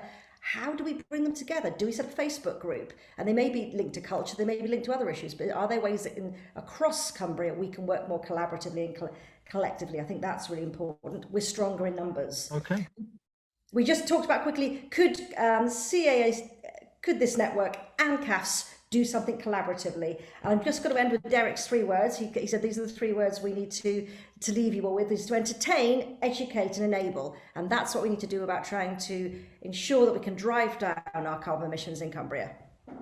He's always a wise man. He is. He's obviously should be writing speeches, we just decided. Right, thank you, Rhiann. Should we go to Harriet next? Rob and Harriet, I think you were hosting one. Yeah, thanks. Yeah, we had a really interesting group, and we had 3 people who are all involved in printing and dyeing, so we spoke a lot about materials. So briefly, to sum it up in terms of what can we do, we wondered if the Cumbria Arts and Culture Network site could have the capacity to set up a borrow it section on the website, so we could start to share resources rather than have individual ownership, whether there could be information there about eco-friendly products, depending on what practices you're involved in with your materials. We also had the question as who knows whether we have any choice about the type of servers we use or the type of digital footprint that we're creating. Does anybody know that? Does the network have connections with Mike Berners-Lee or Sellafield or somebody who can look into that and help us make more informed choices about our digital footprints? We talked about language and attitude, artists encouraging others and sharing stories of positivity when we do make really difficult changes, which we all have to make. Don't forget the Sustainable Development Goals, and carbon is not the only thing. There's societal issues at stake here and biodiversity. There are 17 Sustainable Development Goals that we can all bear in mind as we're looking at our strategies. And then hope with young people, to work with young people, and don't forget the hope. And then our kind of 3-word punchy finishing point from Andrew, another wise man. Thank you, Andrew. Do more, do it quicker, but it doesn't need to be boring. Yes, that's fascinating. Fun came up in my group as well. Thank you, Harriet. Lovely summary. Maddie, did you have a group, I think? I did have a group, yes. Similar sets of things coming out in our group, really interesting conversation, brief but very interesting. And yes, one of the key things that came out was about change of language. It feels like it's negative. This is a weight of stuff that everybody has to do. And actually we need to think about how we talk about this positively. There is positive change that we can make. So positive, not negative words. But for us to be our leaders in our communities and talk about the things we do and think about in the way we would care for our families and friends and whatever, you think about caring for the planet in exactly the same way. Look at every single thing we do, every action we do. We need to make that change. There was also quite a bit of conversation about really understanding individually and as companies our carbon footprint as very much as a baseline to start off. And then from that, some lovely ideas about tools that we came up with. Somebody came up with carbon watches, lightweight watches, so we know what's happening. And then also a Fitbit, so you're almost competing, but a carbon bit, so you're competing with yourself all the time over time. Quite like those ideas. And then sort of lastly, really look at if you've got a company, looking at your business planning and keeping that as a real strategic element within how you work and what you do, so that you're, again, a bit like the Fitbit for individual work, you're comparing yourself to it all the time and pushing for change. Okay, And just lastly, I wanted to say, which is the thing I didn't say, my thing was use your individual skills as an artist to make that difference. I think we can't all be, carbon savers technically, but we can use our skills to promote. So I think that's ultimately what artists should be doing. Thank you, Maddie. Yes, and as Mike Berners-Lee was saying, we can all influence in some way, shape or form, whatever organisation we're with or as individuals. Thank you, Maddie. 2 to go, me, but first of all, Fliss. Fliss, you there? Yes, I am here. I think our conversation was a little bit less optimistic than other people and possibly less practical, because part of what we talked about to start with was how much, and this wasn't my fault, how much we are not powerful in the system, and that the system is in the hands of people who are benefiting from it. And so it's going to be really hard to shift that. So there's a feeling that we're kind of tinkering at the edges, and somebody else said, not me, the problem is capitalism. So, but on a more local level, that it's people's perceptions need to change so that the changes that are needed can be kind of accepted. For instance, if you're going to have to change agriculture across the Lake District, you're going to have to change what people expect when they come to visit the Lake District, which means you're going to have to get all the tourism agencies to start presenting the Lake District not as sheep and fells without trees or whatever. So that's, again, a perception change thing. We talked about the dependence on cars for the way people enjoy the landscape or art in Cumbria particularly, and how difficult it is to change that given the nature of the county. One of our group lives next door to where the free bus that was going from Cockermouth to Buttermere this year was passing, and she said she hardly ever saw more than one person on it. So changing people's perceptions and raising people's awareness of things like that is maybe something that artists can do. Communication came up over and over again. The need to reach the people who want to change but don't know how. And Colin, one of our Collins, said that artists can have a voice which, that politicians, for instance, don't have, because people stop listening when it's a politician, but they might listen more to people from another area of life, and maybe artists have got the language or the capacity to talk about that. Okay, and the other point, okay, I'll put a note in. Hang on to that thought. I'm just watching Dr. Rebecca Whittle nodding. We're going to hear from her shortly. A lot of things you were saying there about how artists can change things and influence things. So really interesting to see what she's going to say. From my group, I had Katie, Ursula, Richard, Imelda, Peter, Tim and Kathy. Tim had picked up on artist rewilding. I think that was a quote that you had, Fliss, and talking about how we, it's education, it's young people. Peter talked about the detail. He goes into schools with moth traps. If you can get young people thinking about the small things, that can influence the big things. Katie talked about, let's make it fun and inclusive and engaging. She talked about the Green Week stuff that's been going on in Carlisle that she'd been involved with. And Imelda talked about how creative projects can help to do that. So fun is important. People have talked about positivity before. There was also talk about blockers in place in the system. So legislation doesn't help us sometimes. If we're trying to look at how we can use recycled stuff, often there's legislation or blockers in local authorities that can stop that being easy to do. But Richard also commented, we need to do stuff at scale. We can do things in small, but if we can do things at scale, like they're trying to do at the National Park Authority, and that's a real challenge, that's where we can make a big difference. And also just finally, food came up. If you do stuff about food, people engage. Whenever I put on an event that involves food, I sell tickets really easily. So is there a little secret thing that we can do where food is part of this conversation? So I hope I've surmised there accurately my little group. I've made some notes here. We've got a recording of this group. This isn't just going to go into hot air. Could I just ask breakout group leads, perhaps after this meeting, if you can just jot down 3 or 4 bullets that summarize what your group said, that'll be really useful. And if you could get them to me, I'll put my email address into chat. That'll be incredibly useful. Right, thank you to everybody. I'm amazed that 48 of you are still on this call. Thank you for your patience. We're almost there, but we've got some great stuff to go. And I'm going to go straight now to Dr. Rebecca Whittle, who's from the Lancaster University Environment Centre. and I've asked her to just kind of send us on our way with some interesting thoughts. So Rebecca, I'm going to hand over to you now. Thank you, Tom. Thank you, everyone. It's like a massive privilege to be here in such a passionate and inspiring community, and very knowledgeable as well. So for the benefit of the audio description, I use the pronouns she, her, and I'm wearing a black top and a kind of vaguely sparkly dress, which I've had for many years.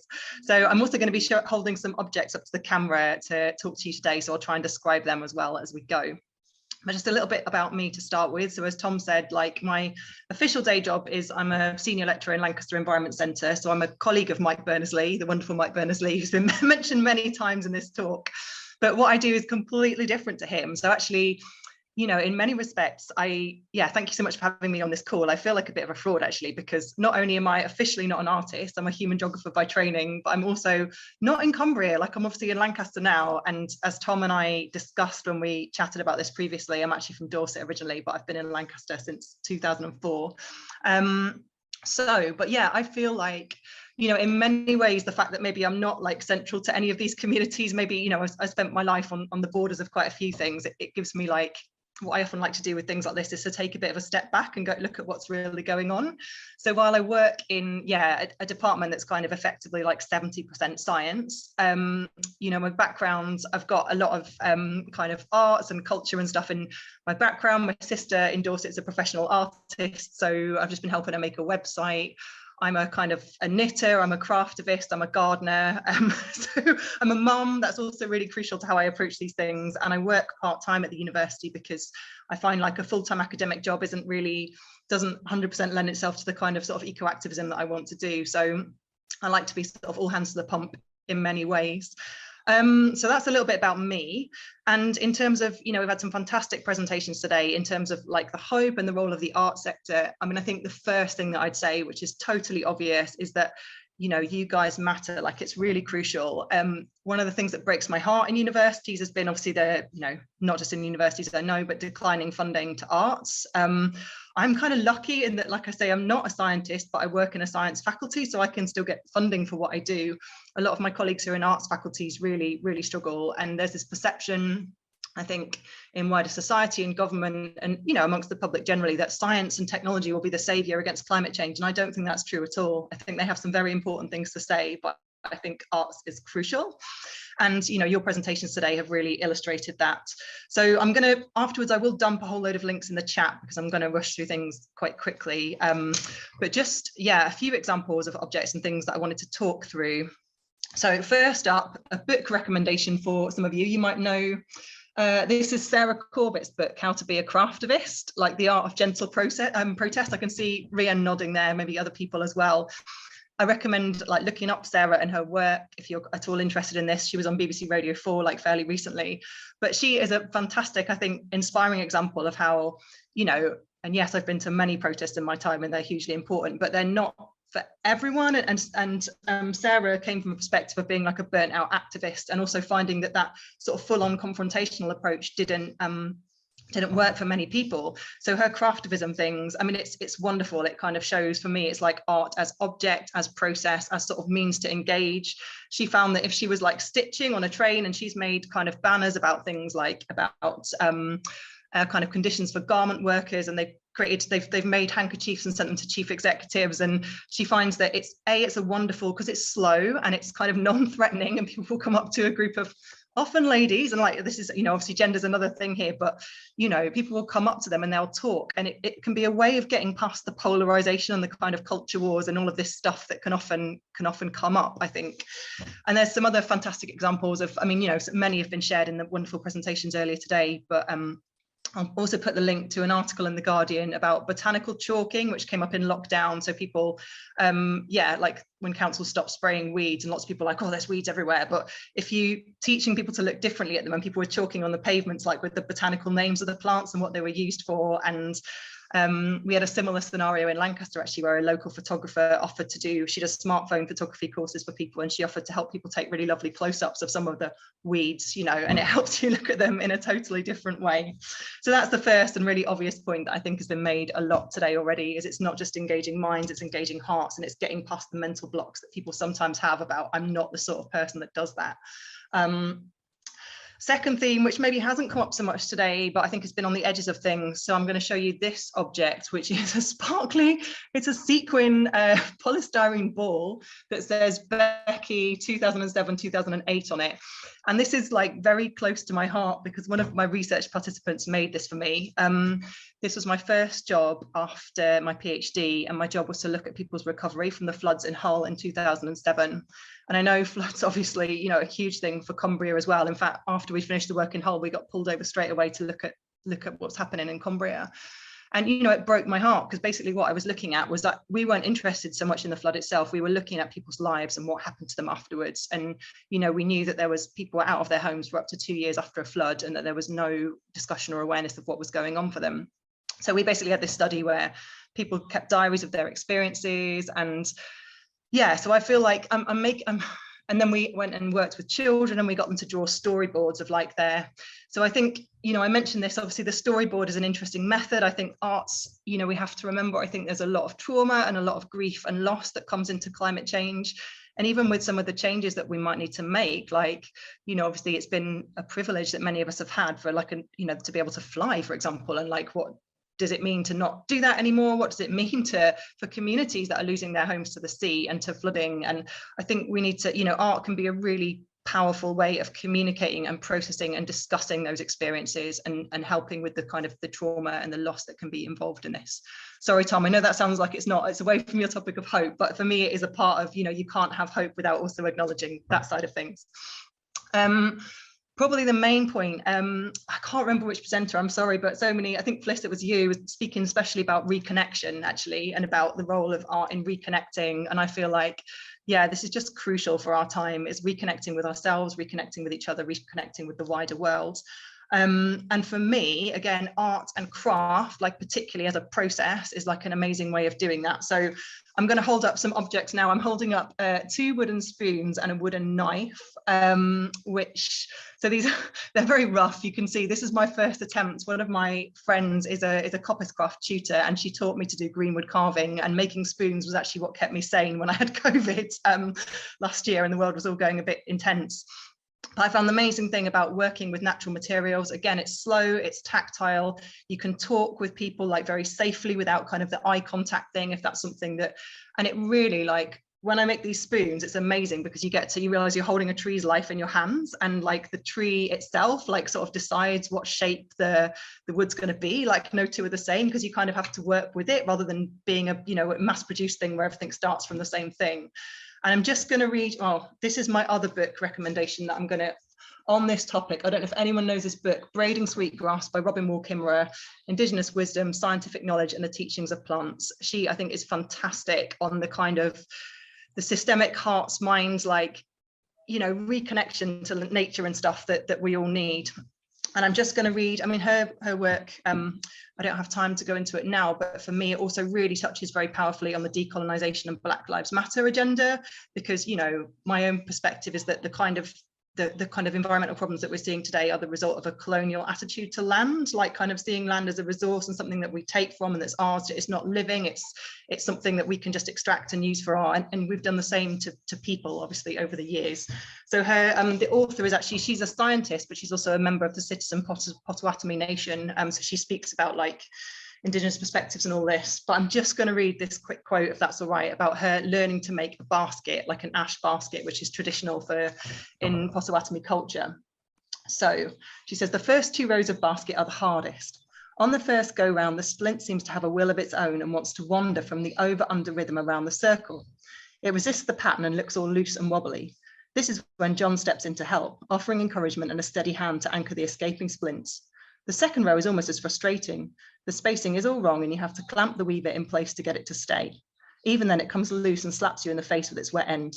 John just laughs. It's a mess of unruly pieces, nothing like a whole. But then there's the third row, my favourite. At this point, the tension of over is balanced by the tension of under, and the opposing forces start to come into balance. The give and take, reciprocity begins to take hold and the parts begin to become a whole. The weaving becomes easy as splints fall snugly into place. Order and stability emerge out of chaos. In weaving well-being for land and people, we need to pay attention to the lesson of the 3 rows. Ecological well-being and the laws of nature are always the first row. Without them, there is no basket of plenty. Only if that first circle is in place can we weave the second. The second reveals material welfare, the subsistence of human needs, economy built upon ecology. But with only 2 rows in place, the basket is still in jeopardy of pulling apart. It's only when the third row comes that the first 2 can hold together. Here is where ecology, economics, and spirit are woven together. By using materials as if they were a gift and returning that gift through worthy use, we find balance. I think that third row goes by many names: respect, reciprocity, all our relations. I think of it as the spirit row. Whatever the name, all 3 rows represent recognition that our lives depend on one another, human needs being only one row in the basket that must hold us all. In relationship, the separate splints become a whole basket, sturdy and resilient enough to carry us into the future. And I think I'll stop there. Thank you. I'm loving the basket. It's a great analogy. I didn't know that book. I saw a couple of people more sage than I am nodding when you brought up the second book and the first book, particularly the second book. I'm going to be checking that out. Thank you, Rebecca. Thank you for bringing stuff together, giving us a bit of hope, and those lovely objects. You look like a great spoon carver to me. I think you should do that. I'm getting better. I'm getting better. Right. Thank you very, very much, Rebecca. We're going to finish at 12:05. I've got 2 more things I want to show you. If you can stick around to 12:05, I commend that you do. But before we go any further, Kate, as our chair, what are you going away thinking about as far as next steps are concerned? Well, the first thing I'm going to go and do is lie down in a darkened room and think about everything that's been said, because there's just been such a lot. It's it's brilliant, and it's scary, and it's very thought-provoking. But just as a network, I think these are some of the things that we can do, aside from the things that individuals you could do or as leaders of organizations. As a network, I think the best thing we can do is to revisit this subject on a very regular basis, and we'll agree how often we do that. We can get to understand our own carbon footprint as a network, so that we can set ourselves targets and understand our own carbon footprint. We can look to offer carbon literacy training. I think that might be something we could do. We're here to make it possible to have the conversation and the discussion, and that's what I think we can do. I think we can do more with our website. Somebody mentioned that earlier on about using it as a central point of focus, whether it's swapping, sharing, whatever. And I think we can work more with Cumbria Action for Sustainability and other partners. Join the the ZCCP, join that, do more with others, and really just kind of keep up the momentum. There's so much more, but those are sort of 6 things that come off the top of my head. Tom, back to you. Okay, I think the idea of revisiting this regularly is something that I really want to take away, and I will make happen. So thank you very much for that idea. Terrific. Right. We did a poll right at the start of this meeting, and I asked you to think about, on that Menti graph, what are the things that you think most influence a carbon zero transition, and this is what we came up with. So the question was, some of you said, which one behaviour change do you think are the most impactful on Western carbon footprint? So that was terribly written, because it was going to be 3 originally. So what one behaviour change do you think is the most impactful on Western carbon footprint? And this is what we came up with. So it looks like eating a plant-based diet came out top, and then followed quickly by stopping long-distance flying, or at least one flight, and having less children. And then 1 or 2 other ones there. So that's what we thought. Okay. Let me share a graph with you, which is something which is an official result of that question. And this is what it shares. This is what it states about how we should be changing our behaviours if we want to make things change. So this is Tom, on the left. Yes. Just stop sharing the last one and start sharing the next one. Thank you very much indeed. Not at all. Zoom sometimes trips you up like that. Here we go. You're doing so well. I was doing so well. Right, here we go. Can you see that? Not yet. Can you see a graph? Share your screen. You haven't reshared it. Thank you very much indeed. Here we go. Keep going. I've peaked too early because it's gone 12 o'clock. Right, here is the graph. That is the official stats on these behaviours. Let me make it a bit bigger for you. And this shows how we think things change and how things really do change. So the big blue blobs going down the middle there are actually what people, that's the global perspective on what influences things have. The blue percentages down the middle are the UK perception on what the answer is, and the actual rank is, as it says there, actual rank. So you can see that, for example, having one fewer child has a massive impact on carbon reduction, and that's at the bottom it says emissions saved from having one fewer child is calculated by quantifying future emissions of descendants based on historical rates based on heredity. So that is an outstanding thing. But what's interesting is not having a car actually absolutely is an influential thing. Avoiding flying is an influential thing. Buying energy from renewable sources is next. But it's interesting how the perception of what you think is most important compares to the reality of the impact it has. So that was based on a survey of 21,000 people in spring of this year. And it's just an interesting thing to think about. It really threw me when I first saw that graph. So I'll just leave that with you. And then one final thing I wanted to share with you is a beautiful poem that one of our colleagues has written. His name is Phil Hewitson. He's a great poet, and I want to share this poem with you, and he introduced it himself. So this is one last thing to share with you before we move on, and here it comes.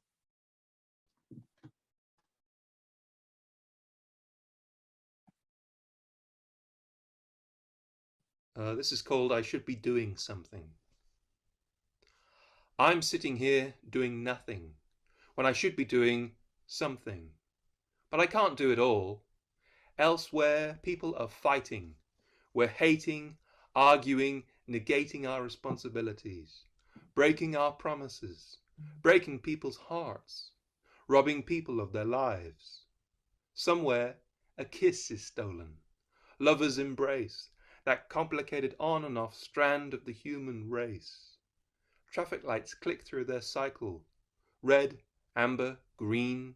Think how simpler life could have been. Dolphins swimming somewhere in the seas. Snakes slither through jungles, escaping destruction of rainforest and felling of trees.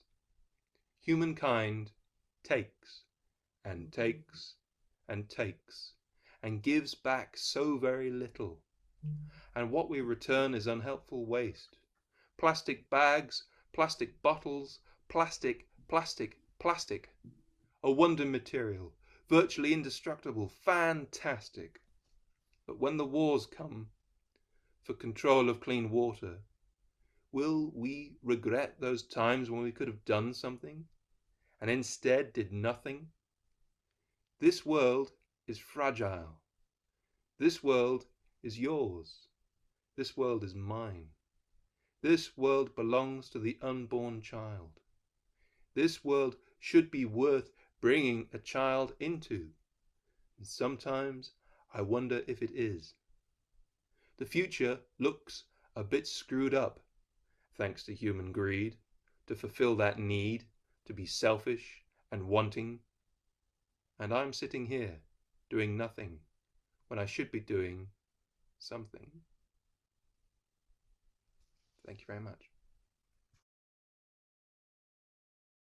Thank you, Phil. Great, great poem. Kate, last word to you. I just want to say thank you so much. God, goodness, what a way to finish. That was really very touching. Thank you, Phil. But thank you also to every single one of our speakers. I won't go through the list because we want to finish, but you all did so well. Thank you to all the contributors. Thank you especially to Amy for all her help behind the scenes, because all of this would fall apart in a big heap if it wasn't for her. Thank you for Stefan for your help with this. Thank you for Rob and Harriet for the idea. But most of all, thank you for Tom, who has put so much time into this. You would not believe. It's so complicated and so stressful to actually manage this kind of thing. So let's all take our hats off to Tom. A big round of applause. Thank you very much. Brilliant. Goodbye, everybody.